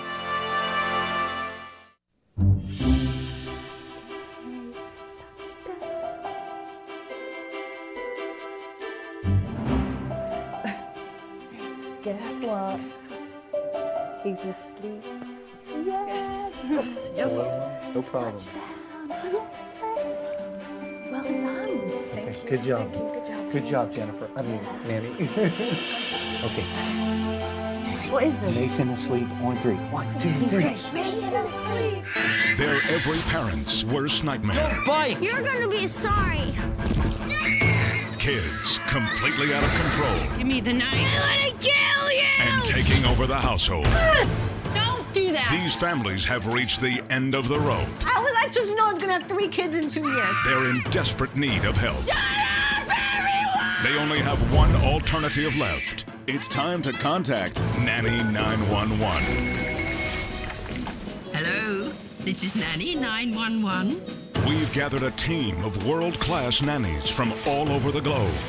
Each week from Nanny Central, they will watch a video of a family in crisis Stop it. and decide which nanny is best suited to help. They will then have 1 week to take our families from living hell to a family bliss. Give me my life back. Can these families be saved? It's an emotional roller coaster. Unless you get this right, it's all going to fall to pieces. If you think you can do a better job, get on with it. Parents of America, help is on the way. Tonight, parents Ted and Jessica Kramer have hit the snooze button. I'm so scatterbrained in my mind. This distracted mom can't keep track of her son. She's like a walking coma. While dreamy dad We're gonna go to sleep pretty soon. drives his family in circles. Back and close your eyes. Meanwhile, the 4 kids supply TV tantrums, Turn the TV off. Grab it. I'm gonna unplug it. food fights, Uh-oh. and great escapes. Come on, back now. It's not really an accident waiting to happen. Can Nanny Stella get these parents to wake up? It's a catastrophe waiting to happen. It's The Danger Zone, tonight on Nanny 911.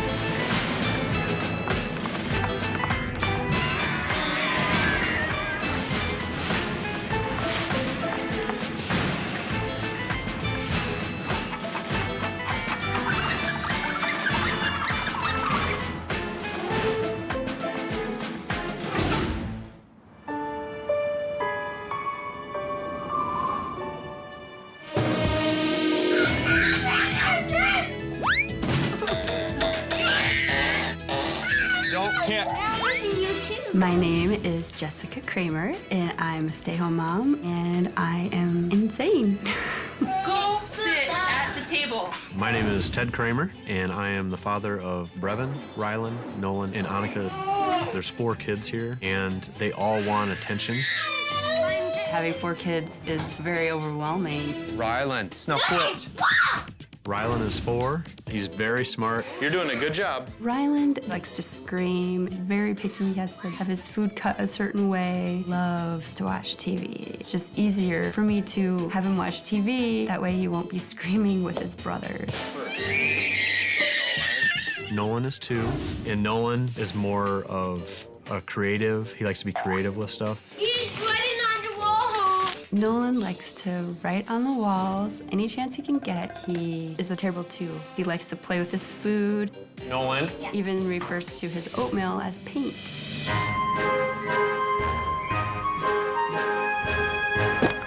Nolan is a little bit rough with Annika. He thinks it's more like a doll. Nolan? No. Annika is 3 months. She's been going through some fussy periods, but she's just a typical little baby. Brevin is 6. Brevin is a lot like me, because I know he doesn't like to be bored. He is very rambunctious. I don't have any control over Brevin. He's the one who runs the house, and if he can bargain away to get out of doing something, he will. That is not something you're supposed to color. I know, but it's my toy. He's a know-it-all. He's challenging us. He challenges teachers a lot, too. Brevin, now! Now! The most frustrating thing that Brevin does is when he gets outside and he runs all over the neighborhood. Lock him out. We actually don't know where our kids are a lot of the time. How'd you get outside? I'm running around with my head chopped off all day long. Come on. You're gonna drop him on his head now. Stop it. Stop it. We have no rules set in place. Go put in the garbage. I asked nicely. Nolan. No. You need to listen. Our nighttime routine, we'll go on a little van ride, and by the time we get home, they're normally all asleep. It's 24/7. You can't take a break. I'd have to add a 13 to that clock. Don't take it downstairs. Nolan, where are you going? Jessica is wishy-washy. Nolan, get down. Nolan? I don't want to be mean. Off the table right now. There cannot be any more excuses. I've been resentful that Ted gets to go to work and golf and do stuff like that. I just feel like I'm just all mom.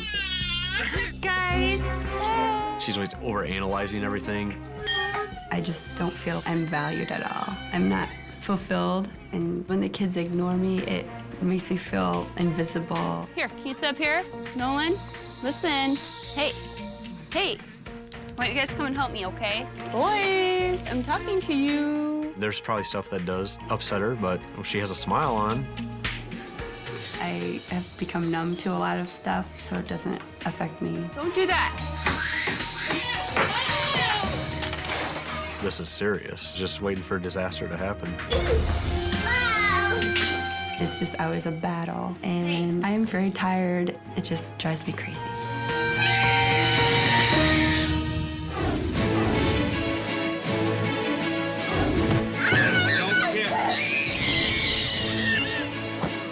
No.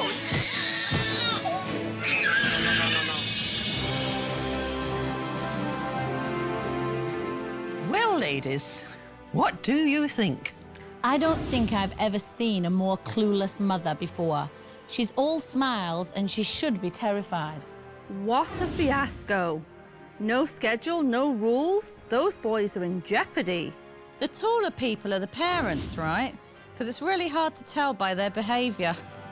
Nanny Stella, I'm sending you to Grand Rapids to help the Kramers to get it together, and fast.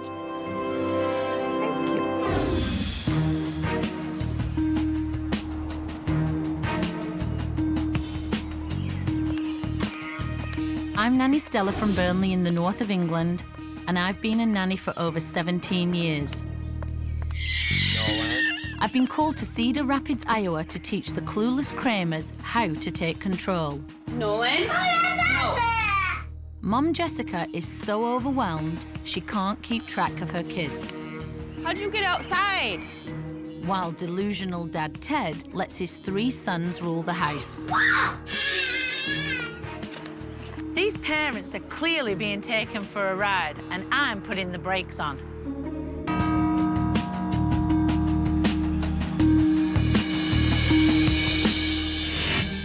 Hello. Oh, hi. I'm Nanny Stella. I'm Jessica. Nice to meet you. Nice to meet you. Come on in. When I first saw Nanny Stella, I was like, oh my God, I can't believe this is really happening. This is Nanny Stella. Hi. Hello. I'm nice Nanny to meet Stella. You. My name's Ted. As soon as she came into the door, she was observing. The kids have no idea what's going to be coming at them. So are you guys ready for me? Let me tell you what happens today. Today is about me getting to know you guys, and I just have to follow you around the house with this, and I take notes. And then at the end of it, I help you guys with your problems. I think fixing our family is going to be very hard work for the nanny, and she's going to have a nice challenge on her hands. Any questions? I begin to observe the Kramer family as they sit down for breakfast. Immediately, Brevin, the oldest, starts acting up. In your seat now. You chose not to sit at the table, so you're going to have a timeout now. So Mom puts Brevin in timeout. This looks promising. Every time you turn around, there's another minute going on.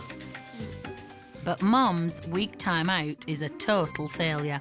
You're gonna go back into timeout. Nope. I just tell them that I'm gonna do something, but I actually don't do it. Back at the table with us. The children in the Kramer household are running it.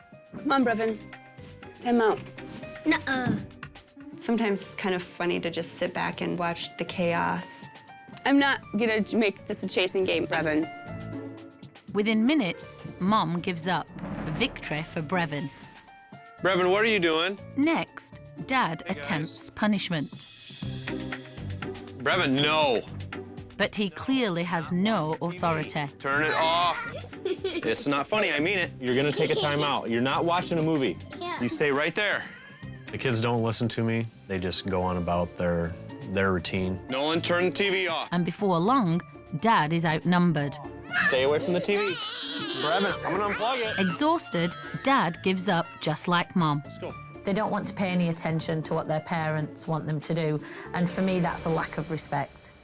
Later, I notice that the kids' disrespect doesn't end with their parents. The kids don't have any respect for the house.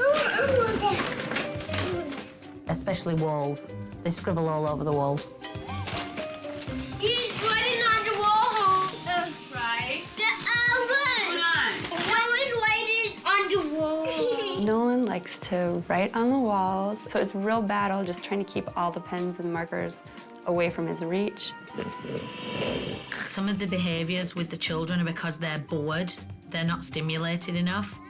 So you're gonna go to timeout. And while Mom just ignores the bad behaviour, Dad attempts another half-hearted timeout. Hey, you stay in here. 2 minutes. Ted actually put him in his room and then closed the door and held the door firm so he couldn't get out. Your spot for timeout is their rooms? Yes. Only if you stand there and hold the door. Oh, yeah.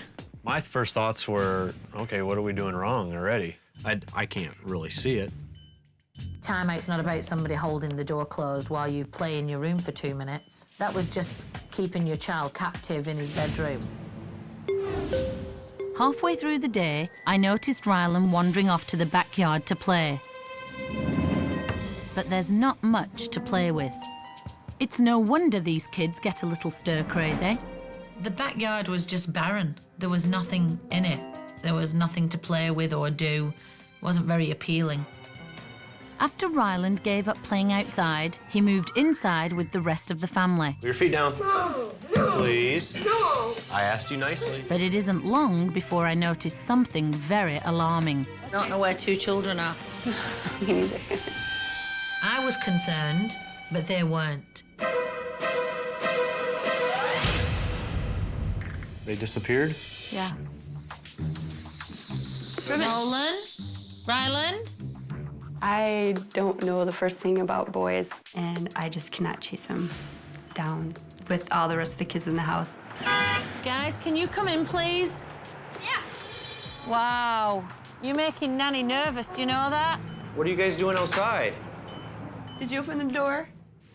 When I'm looking at Jessica, I think she's like a walking coma. She's like somebody who's not there, but they are moving around. I want to see how you open it. Safety is a huge problem in the Kramer house. They're being cavalier and very complacent about the welfare of their children. And later, as dinner approached, Mum was busy with the baby. Hey, Rye, do you want to check and see if the water's boiling yet for me? So she tried to enlist Rylan to help with the cooking. Thank you. There was some boiling water on the stove, and Mum asked Brevin if he could go and check on it. It's boiling! He's only 6. I have so many things I need to get done. I'm a stressed out mom. Okay, put that much into the boiling water. I was shocked when I saw Brevin pouring the noodles into the boiling water. Oh man, it's a flood. I kept a close eye on Brevin since no one else was. It's dangerous for any child unsupervised. And as the family sat down for dinner, things didn't improve any. Nolan, put it down and use your fork. Nolan. The boys' table manners were atrocious, but Mom and Dad were oblivious. I want to find the treasure. There's no treasure in there. Nolan likes to eat with his hands, and he likes to smear it all over like paint. Can you use your fork? It was killing me. It was so painful to watch Ted and Jessica just flounder. Nolan, stop. It's been quite a day, but I hadn't seen anything until I saw bedtime. The bedtime in the Kramer house is probably one of the most creative but crazy bedtimes I've ever come across in 17 years. Okay, you guys want to play a little game? Yeah. Okay, count how many cars that go past you, okay? Bedtime actually entails taking them out in the minivan and driving them around until they fall asleep. Okay, start counting. When they're at a point where we think that they just need to settle down a little bit, then we'll put them in the van and drive them around. Nolan, tired? Are ya? Just close your eyes then. Oh, Nolan's sleeping. Once the kids had fallen asleep, Ted carries them into their rooms one by one and puts them to bed, without brushing their teeth, giving them a bath, or even changing their clothes. I've seen enough. It's time to sit these parents down for a serious talk. I hope they're ready for what I have to tell them. The first thing that really concerns me is bedtime. It's painful to watch you spend all that time in a car when you could have spent that winding them down and putting them to bed. I'm stopping that now. Good luck. Okay, I'm up for the challenge. That's the only thing that you know has worked. Yes. Right. You've done things in the short term that are killing you in the long term. Driving that minivan in the short term fixed it. But you're going to do that till they're 18? Yeah, I guess I never really thought of that. You've got into these bad habits that have to be fixed. Before your children can change their attitude, you absolutely have to change yours. I'm very skeptical about them just going to bed and not having the van ride. Once given the tools, you can do it. But right now, what I've observed is that there is a serious lack of discipline in this house. I don't agree with that. Your kids are in control. Nolan, turn the TV off. Turn it off. Yeah, hey, stay away from there. Stay away from the TV. Brevin, I'm gonna unplug it. And what concerns me even more is the safety of the kids. In my estimation, you place your children in danger. When you turn your back for a split second, you don't know where they are. 1 second, because I don't know where two children are. Me neither. They disappeared? I was shocked because I feel that they are pretty safe for the most part. You've lulled yourselves into this false sense of security. And I don't want you to be concerned about your children playing out. But they're not playing out. They've escaped. It's not an accident waiting to happen, it's a catastrophe. It makes me feel like a terrible mom. We have always had the highest concern for safety. I really had no clue what to think. In good faith, I can't just stand round and watch you guys keep floundering. It is not going to be easy. I know that I am not the perfect parent, but I don't think there's one right way to do everything. But you've just let things get to this really bad place of being habitual, but they're not safe. I definitely did not expect that at all. It really scared me.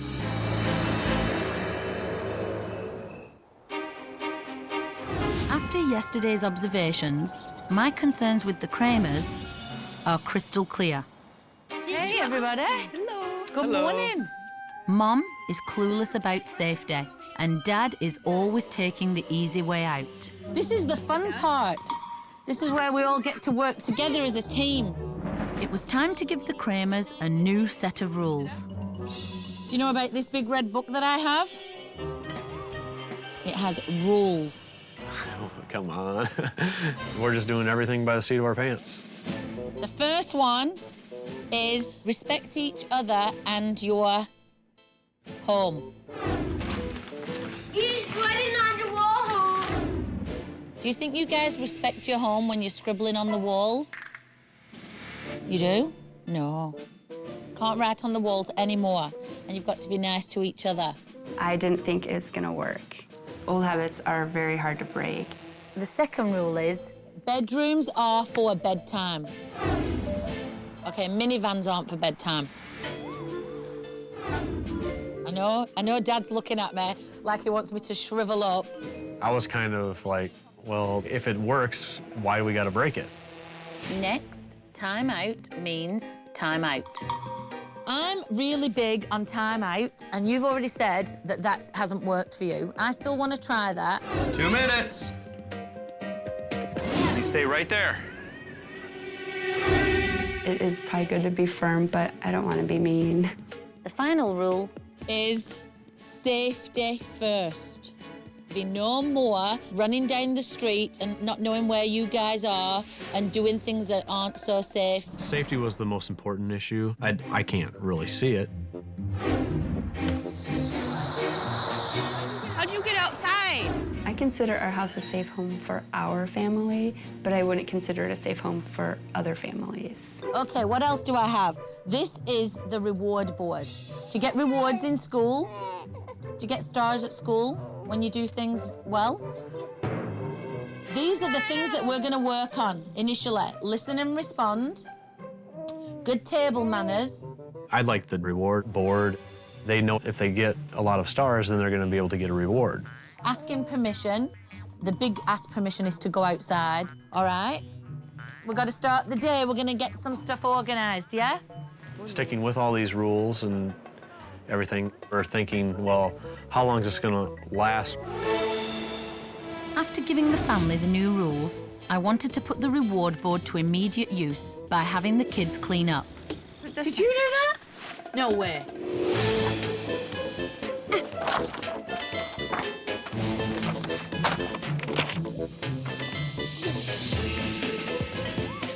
We're doing a very good job of getting organised. We want them to put all their toys away so we have it nice and neat. And that way it allows Jessica a little bit more time where we don't have to go up and pick up after them. I'm giving you 1, 2, 3. Good job. And after we'd finished tidying up the house, I had another project for the boys. I need you upstairs for a minute. I've got a project for us to do. The kids don't have any respect for the house or for their parents. I wanted to find a space where they could actually go and be creative as opposed to scribbling on walls. Okay, you see this? Scribbling? Yeah. It's not allowed. It's only going to be allowed on this wall. Okay. So this is paint, and when it dries, you can chalk all over it. We dip it in here. Can you do that? Can you roll? There you go. Nolan, you can't scribble anywhere else in the house, okay? Good job. I'm looking forward to getting rid of all the marks and start fresh, and hopefully it'll make them more creative. The boys were so enthusiastic about the chalkboard wall, especially Nolan. Are you having fun, Nolan? I think writing on any other walls is history. Later in the day, I wanted to give Mom and Dad a unique tool to keep track of the kids. The first thing I'm going to show you is the giggle bug. All right, press the button. Okay. This is your remote. When you don't know where they are, you press this. Okay. But if they try and take it off... That's awesome. I like that. That's more for in the house. It was just so neat to see tools I had never known existed. There's no way the boys are going to escape our house now. Although this will not solve all of the safety problems, it's a start. Can you come upstairs for a minute? Now, another surprise to stop the dangerous outdoor escapes. So I've got you something that's outside, but it's in the garden, and you don't have to run out on the street to play with it, okay? Would you like to see it? Yeah. Okay. Out you go. It was a trampoline for the back garden. Look at that, guys. Do you want to try it? Yeah. What do you tell Nanny Stella? Thank you. You're welcome. It was apparatus to keep the kids occupied, but keep them safe at the same time. Oh, cool, guys. Yay! Come on, Nicholas. I knew you were going to ask me that. See how high you can go. See how high you can go. How high? Whoa, that's high, Brevin. Okay, here I go. This trampoline will help these kids burn off some energy. Have fun, boys. I wanted to see if Mom and Dad could keep an eye on the boys without me around. Mommy, come on! But as soon as I turned my back, they let Nolan out of their sight. Even after rules and tools and lots of conversations about safety, Nolan got out and nobody knew where he was. And I think that probably was a huge turning point for me as far as my frustration. Nolan! Nolan! I'd gone out of the side door I was going to go into the backyard and actually saw Nolan running around on the front street. Nolan! Nolan! Uh-oh! Nolan! What you doing out here? It's absolutely frightening to me that their 2-year-old was running around so close to traffic and they had no idea where he was. You know better than that. Yep. You can't be out here. You gotta ask permission if you can go out front. You gotta stay in the backyard. Nolan was out in the front yard. When I heard Ted say to Jessica, Nolan got out, and the way she responded, there was no anxiety. They should be scared to death on those kids being out. After Nolan's second escape, I insisted that Mom put him in a timeout. 2 minutes. Mommy! But as soon as Mom set the timer, she left Nolan unattended. But clever little Nolan finds a way out. He advances the time. You did a good job. Thank you for sitting there. This little lad has outfoxed his scatterbrained mother. I'd better clue her in. You didn't hear the timer go off? Right. He got up and reset it. So this is important for everybody. Timeout's about doing your timeout and then talking about what you did so you make sure you get the message across that you're not going to do it again. Okay. Does that make sense? Yeah. I think I'm doing it right because I know my boys better than anyone else. Next, it's time for the bigger challenge. Getting the kids to go to bed without using the minivan as a sleep aid. Who's going to bed first? Nolan's going to bed first? And I had a surprise for the boys that I hoped would help. Close your eyes for a big surprise. New PJs. Wow. All right, who else is going to bed after that? When they're made to go to sleep in the minivan, they end up sleeping all night in their clothes. I'm a big believer in going to bed in your PJs. Thank you for listening. Now it's time for the sleep test. Hopefully Dad is on board. At 6:30, you're going to start with Nolan? Yeah, I'm going to start right now. I just got done. I'm very skeptical about them changing from just going to bed and not having the van ride. Lay down. They have never gone into their beds and gone to sleep by themselves. But okay, let's follow this. Let's see how effective it's going to be. Okay, I need you to lay down. Hey, Dad's a fish. Yep, I need you to lay down. The children don't want to pay any attention to what their parents want them to do because nothing happens anyway. Come on, lay down. I need you to lay down, and then I can read you a book. I don't want to. Okay, then we're not going to finish the book. You're okay. Night-night. I don't want to. Yep, you got quiet time. Dad got frustrated with Nolan and went downstairs and rushed through bedtime with the other boys. Come on, you gotta go sleep. See you tomorrow morning. A few minutes later, Nolan was up and out of his room. You need to get into your room. You stay in there. What are you doing out of bed? Next, little Rylan tattles on his big brother, Now, downstairs. causing Dad's fuse to get shorter and shorter. Brevin, why did you throw this at him? I didn't. Yes, it was sitting right here. I didn't throw it at him. I don't think you're telling the truth, Brevin. I am telling the truth. I'm telling you, this is your warning. I mean it. I'm not kidding around, Brevin. Yeah, you are. You'll see. There's no way we were gonna get all the kids to settle down. It wasn't gonna work. And sure enough, Nolan continued to scream. Just let him scream. No, I would go in and say it's quiet time because he already knows. I've told him. It was especially hard for Ted to give up on the van routine because he knew that was the way that worked. Nolan! With that, Dad seems fed up and he bursts into Nolan's room. Okay, here we go. Let's go. Dad snatches Nolan out of his bed, puts on his jacket, and with the other two boys, heads out the door. Brevin. If it works, why do we got to break it? Go, Rylan. There was no way that her routine would work for us at nighttime. I think it's a waste of time. We're gonna go for a little drive. Dad had completely given up, and I was beginning to lose hope for the Kramer family.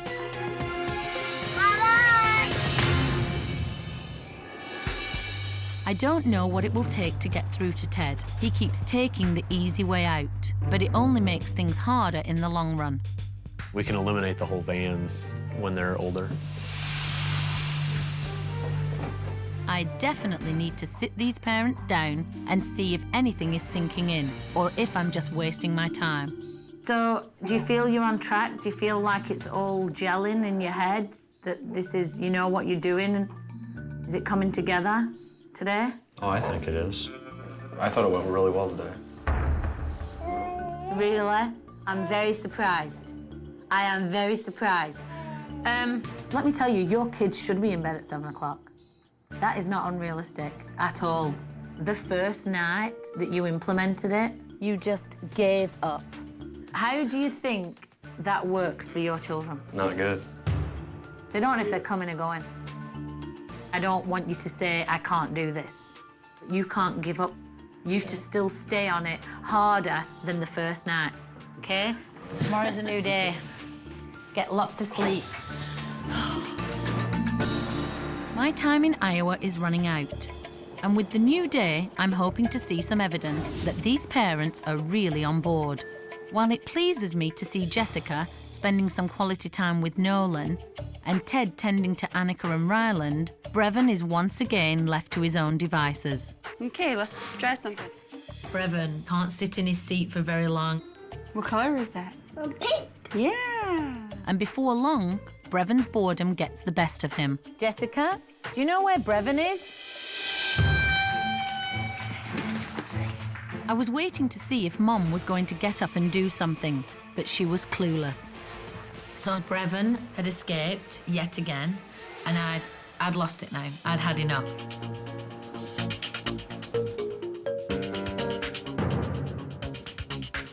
Brevin! Brevin! Brevin! You need to come back right now, please. Brevin, where are you? I am fed up with Ted and Jessica. They don't seem to care about safety at all. I am at the end of my rope. You need to come back. Because nobody knew. What if a car comes and it knocks you down? What's going to happen then? Everybody's going to be very sad. Listen to me, I need you to focus. If you want to ride off, you have to ask somebody, just like you have to ask if you want to go outside. Okay. Brevin will just take off without telling me where he's going. He can't just get up quick and run outside and chase them all down. I need to talk to you too. I am not trying to be mean to you guys. I am concerned about the welfare, the safety of your kids. Whose job was it to watch Brevin? We didn't even talk about that. They dropped the ball. The communication between them about the actual incident, in my words, was insipid. Is it a big deal or isn't it? Oh, it's a big deal. Okay. I'm not calm and they're not my kids. This is what you've done. You've lulled yourself into this really scary comfort zone about their safety. I don't fault myself because I'm doing the best I know how to do. I'm going very, very soon. What is your plan to keep your kids safe? That's my question. I think better communication between the two of us on where they're at all times. Okay. Oh, yeah, she's serious. It was just a miscommunication between me and Jessica. I'm running round. You know, I'm more concerned about where he is. You've become way too complacent about where the kids are. No excuses. There aren't any. Right, there are. All right? Jessica was nodding in agreement, but I was skeptical. Safety is still very much an issue in the Kramer house. Later, Dad had gone to the store and Mum was trying to get some lunch. Nolan. But Nolan was making a commotion. Why don't you guys find something else to do that's fun? I wasn't at all surprised when Nolan hurt himself. Well, that's what happens when you play with things you're not supposed to play with. Where are you going, bruv? And then, as he had done so many times before, Brevin walked out of the house and closed the door. Mum seemed unconcerned, even after the many talks we'd had about safety. Are you gonna lock him out? Nolan watched out the window as his older brother got on his go-kart and disappeared down the street. Soon, Nolan was outside too and starting to follow behind Brevin. Then, something incredible happened. You're not supposed to be out here. Come on, let's go back in the house. Brevin, don't test me. Come on, back now. Safety is a very important issue. That's when it struck me as, oh, I gotta get a handle on this stuff because something bad's gonna happen. It's cold out here. You guys don't even have coats on. Brevin, now. How'd you get out? Mum finally seems to be taking the safety issue to heart, and what I saw next convinced me of it. Brevin's having a timeout, and no one's having a timeout. It's not funny. I feel like I've had a breakthrough. I was just beside myself. When Brevin starts running away, Nolan follows him, and they need to learn that there's gonna be a consequence. 2 minutes, Nolan. 6 minutes, Brevin. Brevin, I am serious. Turn around. I know it's going to change if Jessica's consistent and doesn't give in when it gets a little tough. You can get up. Your timer is at 0, and my clock says you're done. Now that Mum is disciplining her kids, I feel safe that these boys have learned their lesson and will not escape. And just to be sure, come here for a minute, let's have a chat. I wanted to have a talk with Brevin. So are you being a nice big brother today? I know.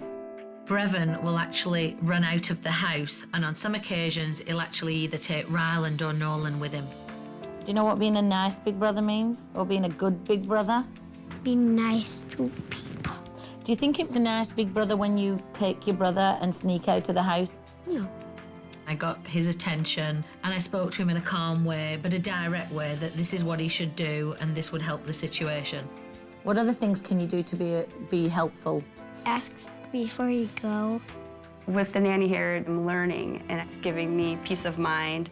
I want to do the best for my kids. With the hard work behind us, the Kramer family began to show promise. And over the next few days, I saw many improvements. The boys continued to earn rewards by doing their chores. Good job. You did a good job, Ryland.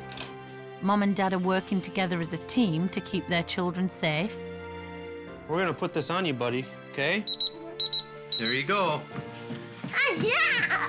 And they continue to be firm but fair with discipline.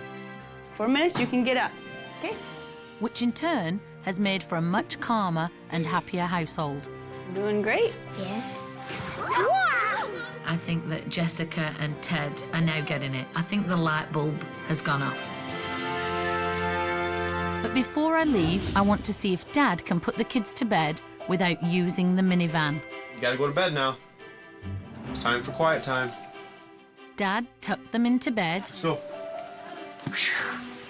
I'm gonna read you a book, okay? Read them a bedtime story. When you go to school, put your backpack on and your coat. They have the same thing. Okay, close your eyes. He had everything under control. Nanny Stella came in dangling the van keys, and unfortunately we didn't have to use them because all the boys were asleep already. I just thought you might be having withdrawal. Like you might want to go for a ride in the van. Oh, that's all right. No, we don't need the van anymore. I think it was just more of saying, ha-ha, I told you so.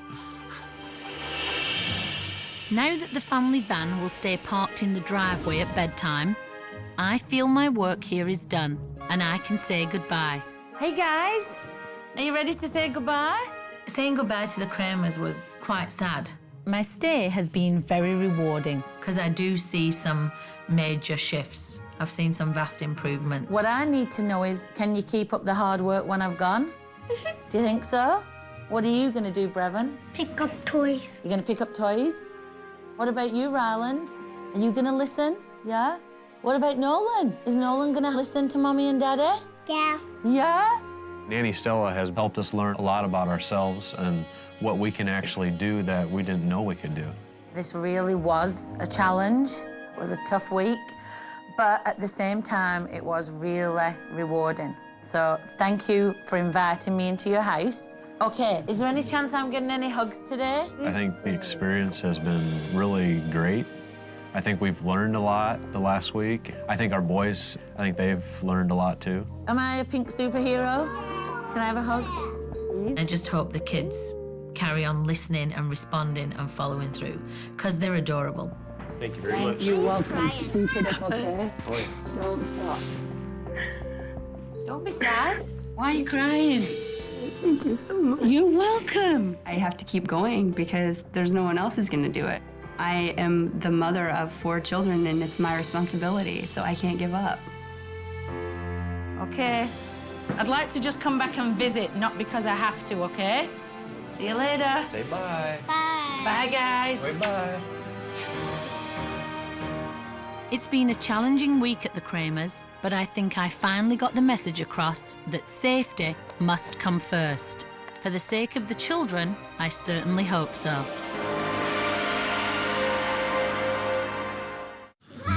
Get out of there, Brevin.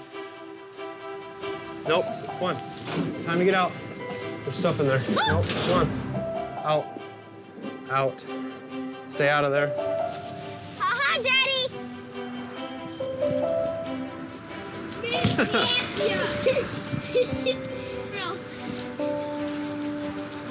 Daddy, you can't do that. They're every parent's worst nightmare. Bite. You're gonna be sorry. Kids completely out of control Give me the knife. I'm gonna kill you. and taking over the household. Don't do that. These families have reached the end of the road. How was I supposed to know I was going to have 3 kids in 2 years? They're in desperate need of help. Shut up, everyone! They only have one alternative left. It's time to contact Nanny 911.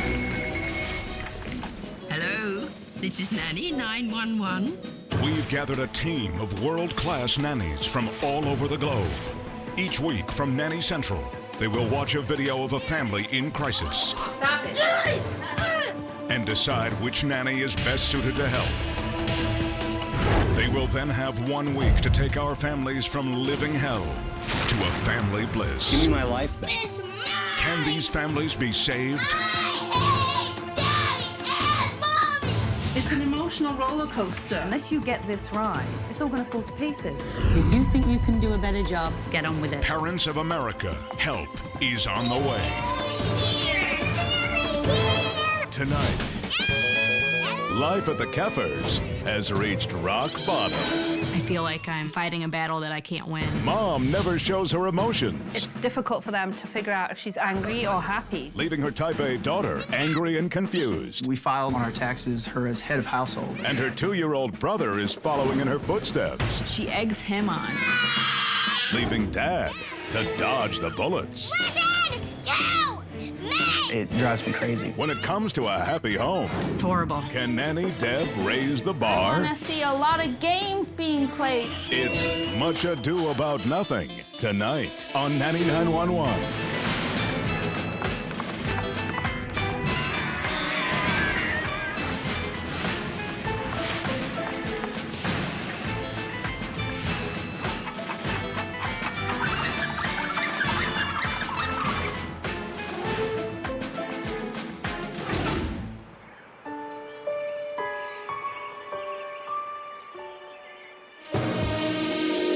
Dad, listen to me!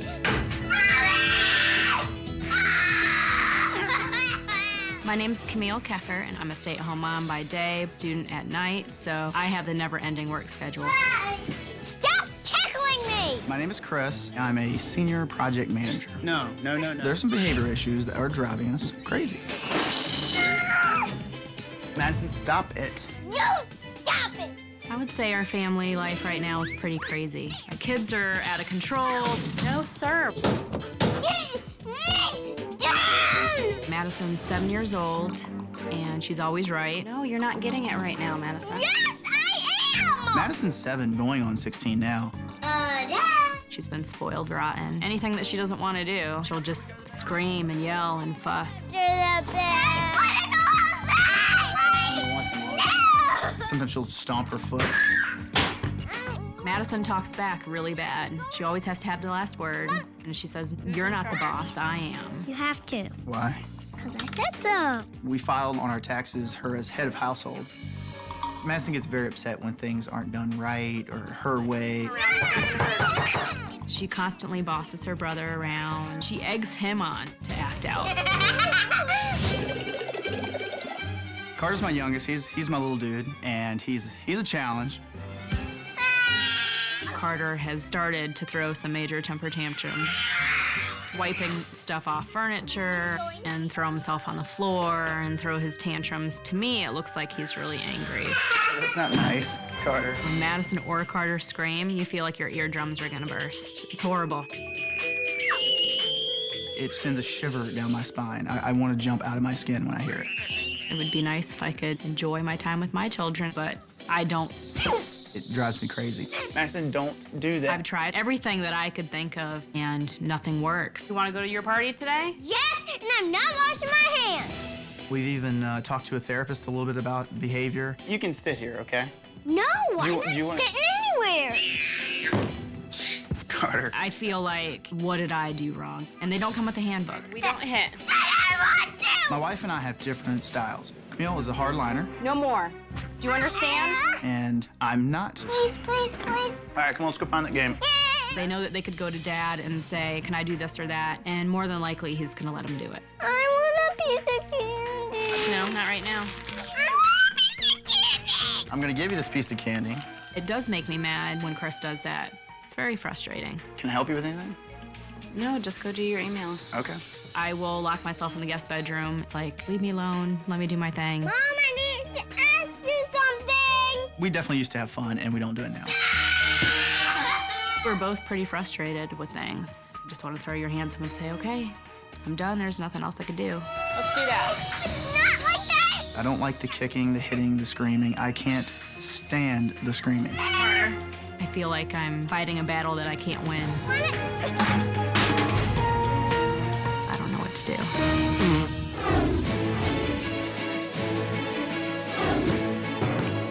I don't want it.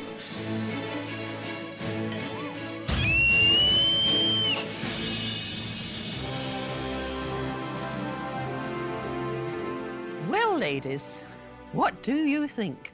That family needs to lighten up and have some fun for a change.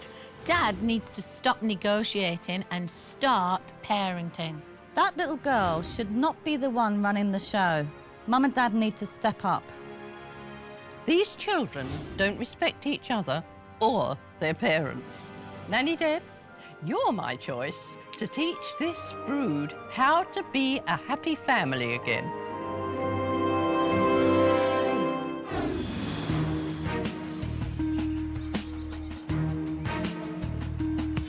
I'm Nanny Deb from Holyhead, North Wales, and I've been a nanny for over 24 years.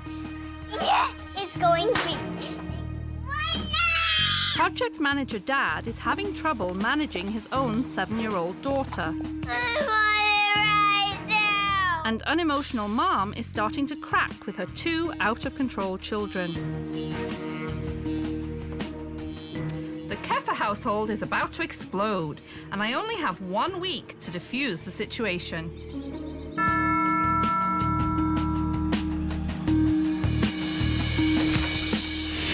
Hello, I'm Nanny Deb. I'm Camille Keffer. How are you? I'm good, thank you. Before the nanny arrived, I was nervous. Our family life right now is pretty crazy. Hello. Hi. Hi. Hi, I'm Chris. I was very nervous. It was almost like a celebrity was in the house. Today, I have to tell you how it's gonna work. You're gonna see me walking around your house with this book. Okay. And what I do is I write notes about your family. I don't think that suddenly having the nanny come in that we're going to be the happy Kefir family from now on. Today, you guys have to kind of pretend I'm not here. I'm a little invisible. The weirdest thing about her outfit was the hat and the cape. So, carry on with your day, and we'll talk later this evening. Okay. The first thing I observe is Mom getting the kids ready for the day. You have to rinse the brush off or it's going to get all hard and yucky. Look, you have to do it like this, see? Get all the toothpaste out. I notice that Mom is very particular. She needs to be in control at all times. Madison, do you need to wear your black belt with that? Yes. Okay. You sure you don't want a long sleeve shirt? Camille won't let any detail slip by, and poor Madison is overloaded. Make your bed. I want you to make your bed, and then you could come in and brush your teeth.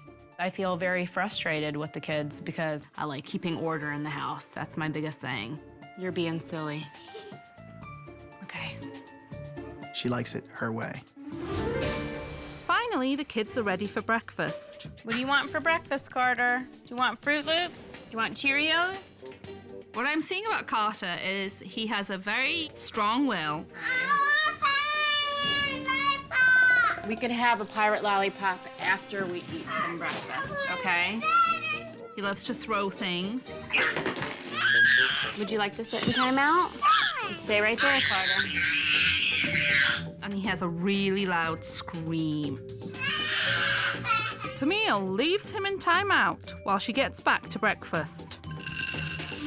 Our discipline styles are two different styles. Sometimes it drives me crazy. Then, rather than listening to the screaming, Dad just swoops in and rescues Carter. They're not very consistent with it. Timeout is a horrific experience instead of a calming experience. If you sit right there, I'll go get you strawberries. After breakfast, Dad tries to help Madison with her homework. What's this word right here? Read the first sentence there. What's the matter? But as soon as Madison's fuse is lit... Come on, Carter. Come on, we're going back in your room. Dad heads for the hills. I don't want to see her get angry, and that's emotionally draining after a while. Dad! If Madison wants something, she throws a fit, and in the past has always gotten her way. Madison, that's enough. When I scream, people listen. The volume these children generate when they scream is just incredible. Clearly, the kids are in charge in this family. What's wrong? I want you to stay over here.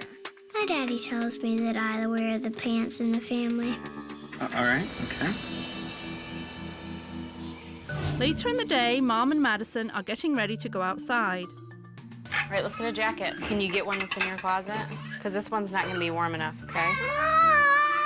But something as simple as choosing a jacket becomes a big problem. You could find one. I can't find any! Yes, you can. No, I can't! No, I can't! No, I can't! Madison has to be so perfect all the time. She has to look perfect all the time. Everything has to be perfect. I can't find one that matches! It doesn't matter if it matches. You just need to cover your arms. I want it to match! Madison gets very upset when things aren't done right, or her way, or they don't match, or they're not perfect. Well, you do a good job with that, so just go pick something out. When I see behavior like this, to me it shows a child that is striving for perfection. Dad, come here. No. What do you need with me? I want to show you this calendar. Then Madison turns her attention from her jacket to a problem she notices with the calendar on the door. That's not right. This is where it starts 31 days. She is certain that there are only 30 days in October, and although Dad tries to explain the calendar to her, she just won't listen. No! It's okay. It's not right! I've never seen a child get this upset over a simple mistake. This need for perfection at this young age is very disturbing, and that's one thing I'm really worried about for Madison. Carter, you want to come sit? At dinner time, I begin to see where little Madison's strive for perfection is coming from. Madison, can you sit on your butt, please? Thank you. I like a clean house. I like the kids to say please and thank you. And when they're not using their manners, it just frustrates me to no end. Let's not have our elbows on the table, okay? Mom really wants the perfect house and the perfect family, that everything has to be perfect. Madison, how is everything? Good. Can you please not have your elbow on the table? don't care. I care, and I asked you not to do it. It hurts when I do this. No, it doesn't. Yes, it does. Madison, do you want to go sit in time? It does! Camille and her perfection issues are definitely rubbing off on Madison, and that's why she feels the need to always be perfect. Then please take your elbow off the table. Then we're gonna go sit in timeout. All right, come on. You want me to take it? No! Don't let me ask you again, or you're gonna go straight to timeout. Don't growl at me. I hate taking my elbows off. So far, I haven't seen a lot of fun in this house. Carter, you want some juice? Here's your juice. No, it's not! When it's time for the children to sleep, Dad puts the kids to bed all by himself. Do you need help? It seems that Mom cares more about the cleanliness of her house How are you doing today? Good? than the well-being of her children. What chapter are we on? It's almost as if Mom is trying to remove all trace of her kids. Good night. I love you. You sleep tight. And when Carter calls for Mom, she just ignores it. I have definitely seen enough. It's time to sit these parents down. I hope they're ready for what I have to tell them. Chris, Camille, can I talk to you for a minute, please? I was a bit nervous to see what Nanny Deb was gonna say about our parenting skills. Well, where do we begin?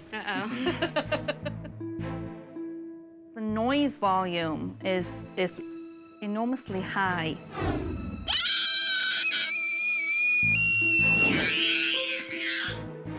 The biggest problem I see in general is right now you have a 7-year-old and a 2.5-year-old who are running this family. I was very much taken off guard. I think sometimes they're just looking for attention.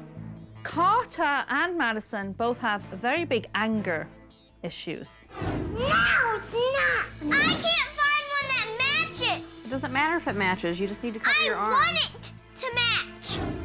Madison's is quite extreme for her age. Carter, you know, a lot of 2-year-olds, you expect certain behaviors. Definitely disagreed with Nanny Deb saying that Madison and Carter have anger issues. Another thing with Madison, obviously, is that she has to be right all the time. It's okay. It's not right! Everything is perfect.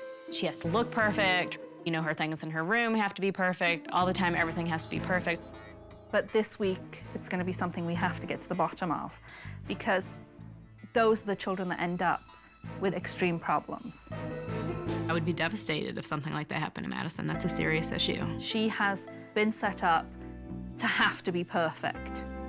I wonder if Camille's need for order around the house might drive some of Madison's behavior. It's an emotional roller coaster this week. It's a very draining experience. I'm going to come in the morning, I'm going to have all the tools in place, we'll go over everything, I'll hold your hand, and we'll make it through. I was floored. I very much was floored and upset. It was very, very scary.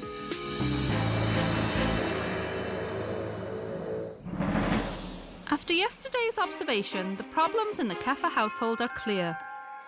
Mom needs to stop expecting these kids to be perfect. Good morning! And Dad needs to spend more time communicating with his kids. Come sit down, I have some things to show you. I was a bit nervous to see what Nanny Deb was gonna say. I'm gonna be in trouble. First things first, I have my nanny book. I was actually kind of anxious to hear the rules because it could get ugly. These are the things that we have to do. The first rule is respect each other. That means we don't scream at each other or have nasty tones. It's gonna be hard for Madison to get used to that one. We don't hit each other. Madison. Carter. We're all nice and kind. Since that's our biggest issue, that's probably gonna be one of the hardest things to accomplish. The second rule is parents are in charge. Because up till now, Mom and Dad haven't been really in charge, have they? I like to be in charge. You work on that. No! What's wrong? You stay in here. Why? Please take your elbow off the table. Then we're gonna go sit in timeout. the rule Mom and Dad are in charge. And the last one is nobody's perfect. It's okay to make mistakes. I can't find one that matches. It doesn't matter if it matches. You just need to cover your arms. I want it to match. I love that because I really think that Madison needs to understand that it doesn't have to be right all the time. Everybody makes mistakes. Mom and Dad make mistakes. Yeah, they do. Okay, are you ready for your surprise? This is Madison's surprise. If you do these things, you earn your reward. And look how pretty your rewards are. As soon as I saw it, I knew Madison was gonna love it. Two things, she's very competitive, and she wants to know that she's done a good job. And then you get to go on special time with either Mom or Dad. Now look what Carter gets. Carter's gonna speak nicely too and listen to Mom and Dad. I don't think that Carter really gets the concept of the reward board. He thought it was playtime. Okay, so everybody understands? You're gonna earn them, you're gonna work really hard today. I was very much overwhelmed, not sure, how it's gonna work. After giving the family their new set of rules, the kids got right to work helping out Mom. All right, clean it up. Get it. Good job, Carter. He gets a sticker for picking up his toys. All right, let's go get a sticker for cleaning up the toys. Let's go get a sticker. Good job, Carter. Yay, you did it! Give me 5! Having her watch us is a little awkward. I'm not used to having someone follow me around. Even though Mom seemed hesitant, Madison seemed especially enthusiastic about the positive reinforcement she was receiving. And the reward boards were quickly filling up. All right, let's go get that game.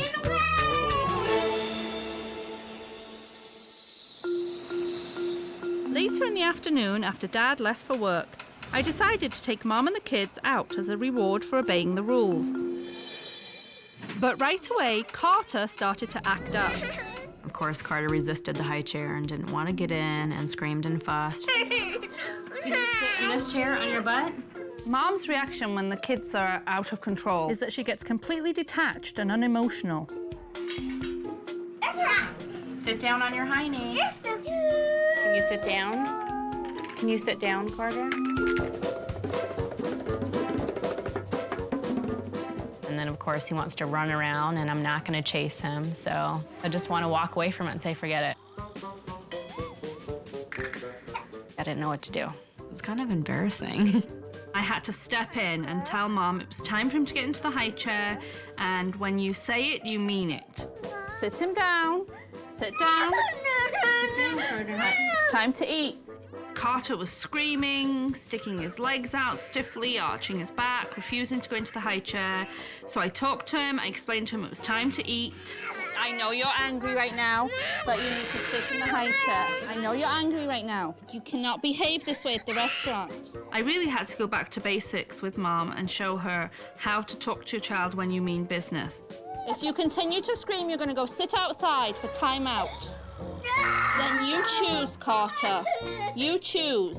His body relaxed, we got him in the high chair, and he immediately calmed down and started eating his lunch, no problem. If anything needs to happen, just remember, the tone has to change. You're serious. Now that I've shown Mom how to communicate with her upset child, I hope she'll be able to handle the next tantrum on her own.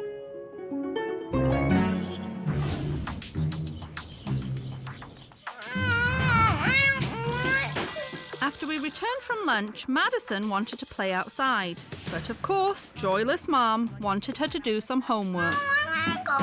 Without trying to talk to Madison in order to solve the problem, Mom just throws her in a timeout. I don't want to sit in a dumb timeout. Mom puts on this sort of blank expression, which causes Madison to escalate.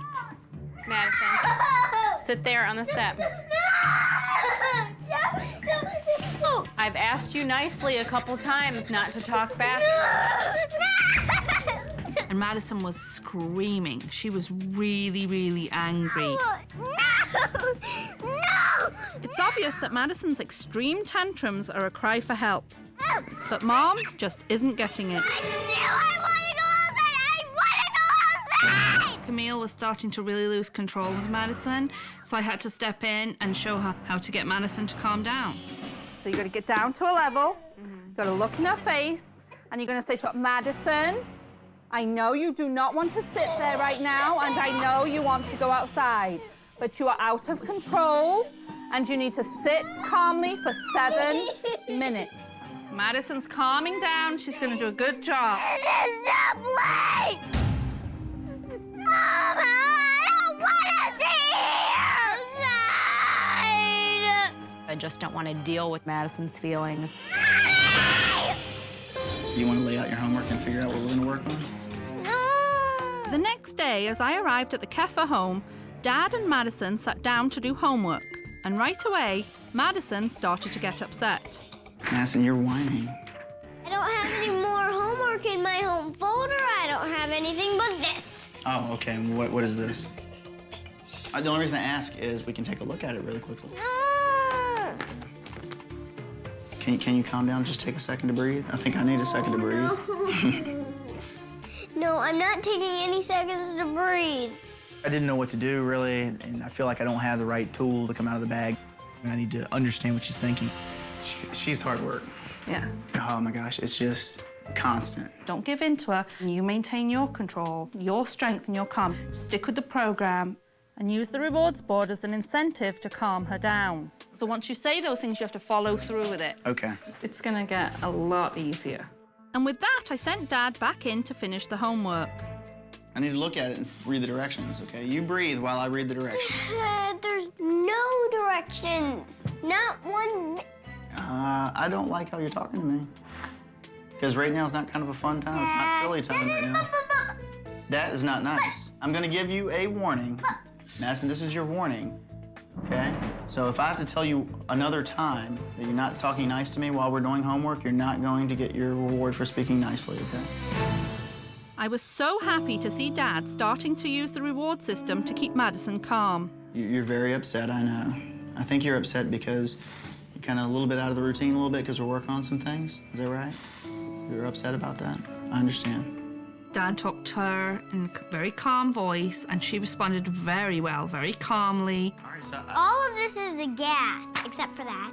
All of this is a liquid, except for that. All of this is a gas. Dad was making a huge effort to diffuse her frustration. All of this is a liquid, except for that. Yay, ice cream. All right, so I can't believe it. I think you're done. Nice job. Good job. And I think because you finished your homework, we get to put a reward on the chart. Now I'm so much more in control. It feels really, really good. We spent a good deal of time during homework, and you listened well. Dad is doing marvelously, and I'm very proud of him. But after yesterday's tantrum, I thought I should give Mom some more instructions on how to open up and communicate properly with her kids. I'm going to pull back a little bit and let you be in control and you're in charge. Madison might start spiraling and whining. I don't know what to do. I've tried everything that I know how to try with Madison, and nothing works. There are a couple of things to remember. One thing, give her positive reinforcement because she doesn't react well to criticism. The other thing with her is you have to get down on her level and be compassionate with her. It's important that she feels you're emotionally connecting because it diffuses her from going into a spiral. I don't think it'll happen overnight. I don't think Madison will change overnight. I think that it's going to be something that everyone has to work on.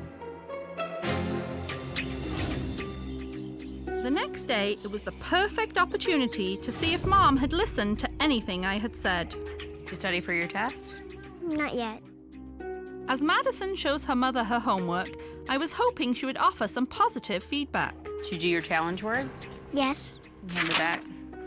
They each threw stones into a circle. The circle. Thus. Don't make up words. You spelled this wrong. Can you tell me why? No, I didn't. Yes, you did. I goes there. Mm-mm. The I goes there, only it's silent. Madison gets upset. Mom doesn't use any of the tools I've given her. She closes down emotionally, gives no positive feedback, and keeps up the criticism. No, it does not, Madison. Yes, it does. Yes, it does. Yes, it does. I've looked at the word before. Okay, fine. Don't erase I'm not gonna erase it. I'm gonna write something over here. Can I see it? No. She gets very frustrated if I point out a word that she spelt wrong, but everything has to be perfect. After coming, put and he. No. And it'll be checked wrong, Madison. No, it's not. Don't you want to know how to spell them right? What are you trying to say right here? To me, it shows a child that is striving for perfection and a mom who's only making the problem worse. I don't want you to look over my work. I just wanted to read it to you. That's silly. Okay, see? That looks perfect. Can I see your pencil? No, it's not like that. It's not. You're being wrong. I'm right. I'm right. Mom's perfectionism has rubbed off on her daughter, but she doesn't see how it's poisoning her children. Since Mom won't open up and get to the root of the problem with Madison, I have to. It's time to sit her down and have a chat. You don't like to be wrong, huh? How come?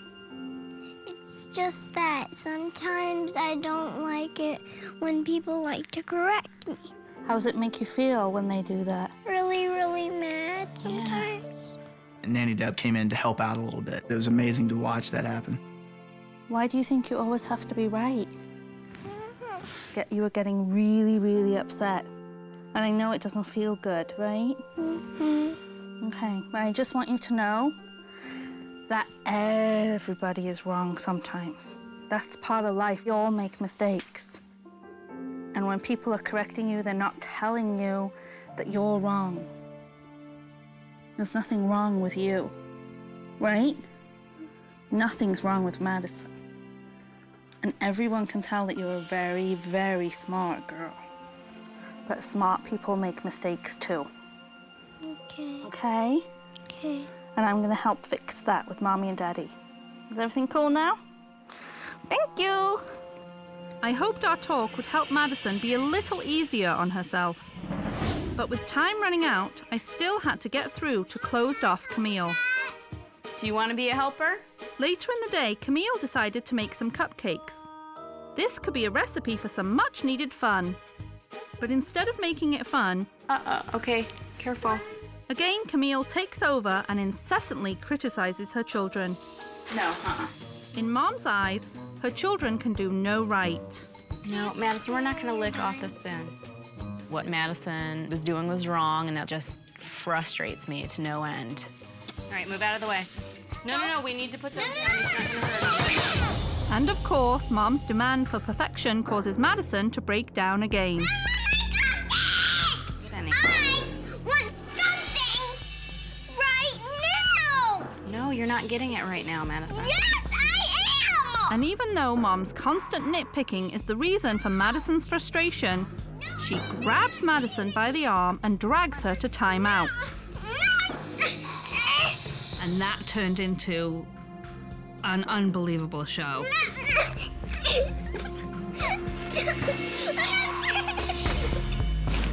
I can't believe it. When Madison kicks her mom, there's absolutely no response. Could be a lot of reasons why she doesn't want to express her emotions, but it's very ineffective when it comes to her children. They're just going to continue pushing her buttons until she shows them a sign that she's upset or angry. Madison. I don't want to sit anywhere, Mom. I want to get up right now, Mom. Right now, I tell you, right this very minute. Madison, you need to calm down first. It's almost like you just want to throw your hands up and say, okay, I'm done. There's nothing else I could do.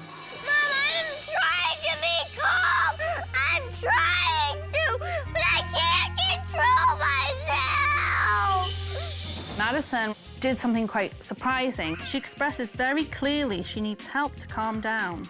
And Mom again coldly dismisses her. I'm trying to let go. Well, when you're ready, we'll talk. Even though time is running out, Mom seems content to just let Madison scream until she's blue in the face. Mom, you have to listen to me! I feel like if I pay attention to her, I'm just giving her what she wants, so I try my best to ignore it. I want to get up, I want to get up, I want to get up, I want to get up, I want to get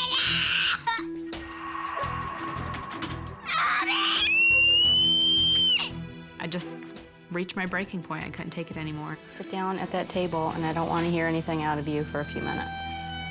I was getting a little concerned that I wasn't going to have an impact with this family because of Mom having this wall. You all right? You know, you're having a hard time. What's wrong? What's wrong?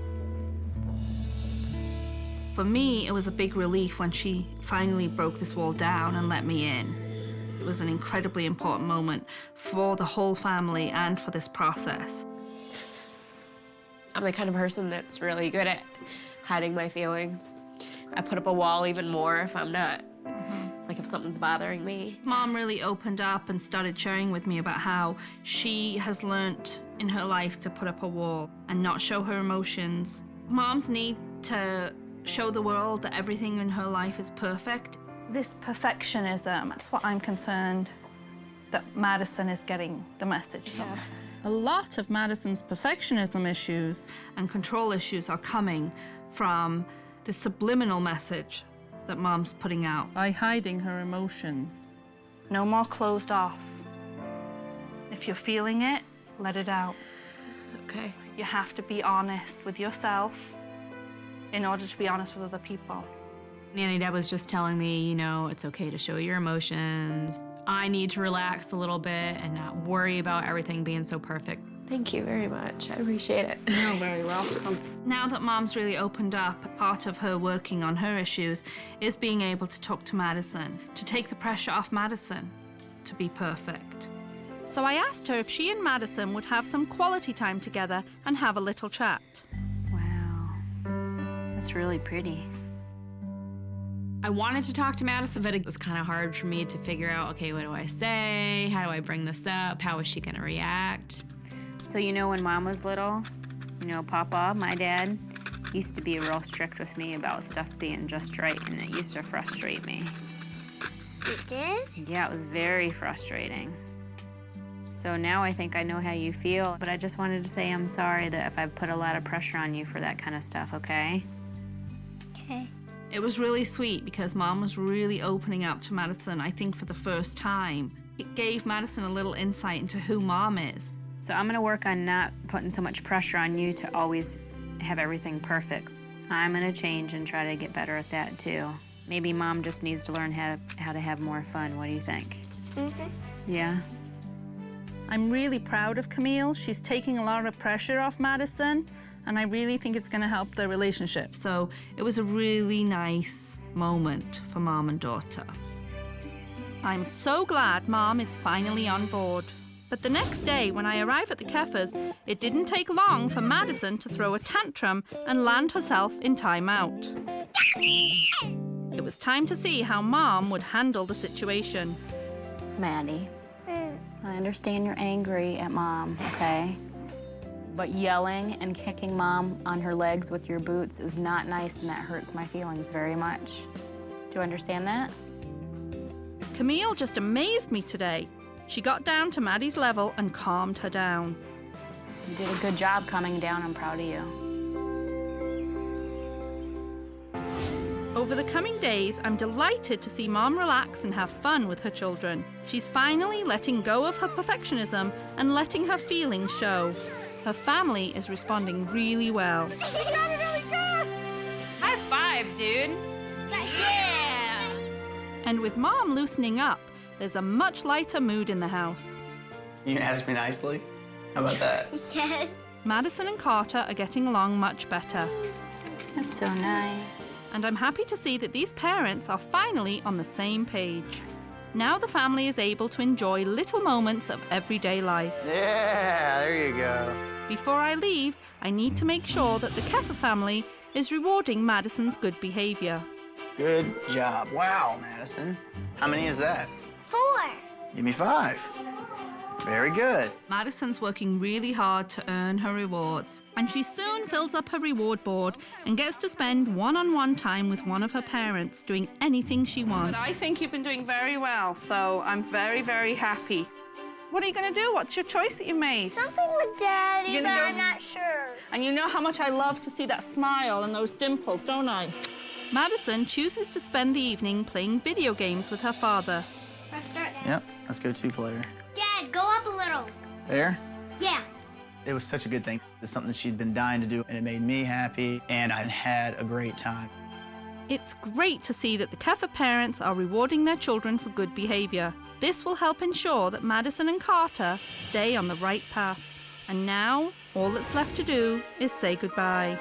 Hello. Hello. Hello. It was really hard to say goodbye to this family because I really feel like I made a connection with them. Nanny's feeling a little sad today. Why? Because I have to say goodbye to you guys. Because I think we're all going to be sad to see her go. It's been a roller coaster ride, but I hope for you guys it's been worth it, because for me it certainly has. We came to this point for a reason. It was a life-changing experience. I haven't seen my kids this happy in a long time. Carter! I'm gonna miss you so much. I'm gonna miss you this much. Madison, you've made a big, big change, haven't you? I am glad that Nanny Deb came. I'm gonna really miss Nanny Deb. All right, let me give you all a big hug before I put my coat on. Get up. This family's really put a lot of effort in this week. They've just been so welcoming. It's going to be really, really hard to leave. Thank you. Our week with Nanny Deb, I don't really know how to describe it other than it was just amazing. Bye. You take care. Thank you. It is a happier time in our house with our kids and with our family, happier than it's been in years. Me too. You take care of yourself. Keep up the good work. We can't have her every day, so now it's our turn to do it on our own. All right. Well, I love you guys. Thank you again for everything. Mwah. Mwah. Bye. Safe trip. Keep up the good work. If I had one wish for the Keffer family, that would be that they stay on the path that they're on right now. They continue to work together, they continue to remember to have fun, and they continue to embrace their roles as parents and enjoy their children. They used to have little Velcro. I don't know, I haven't played with this in forever. They're not there anymore. Okay? So they don't attach anymore. Carter's house. Carter on this, he might jump up on it.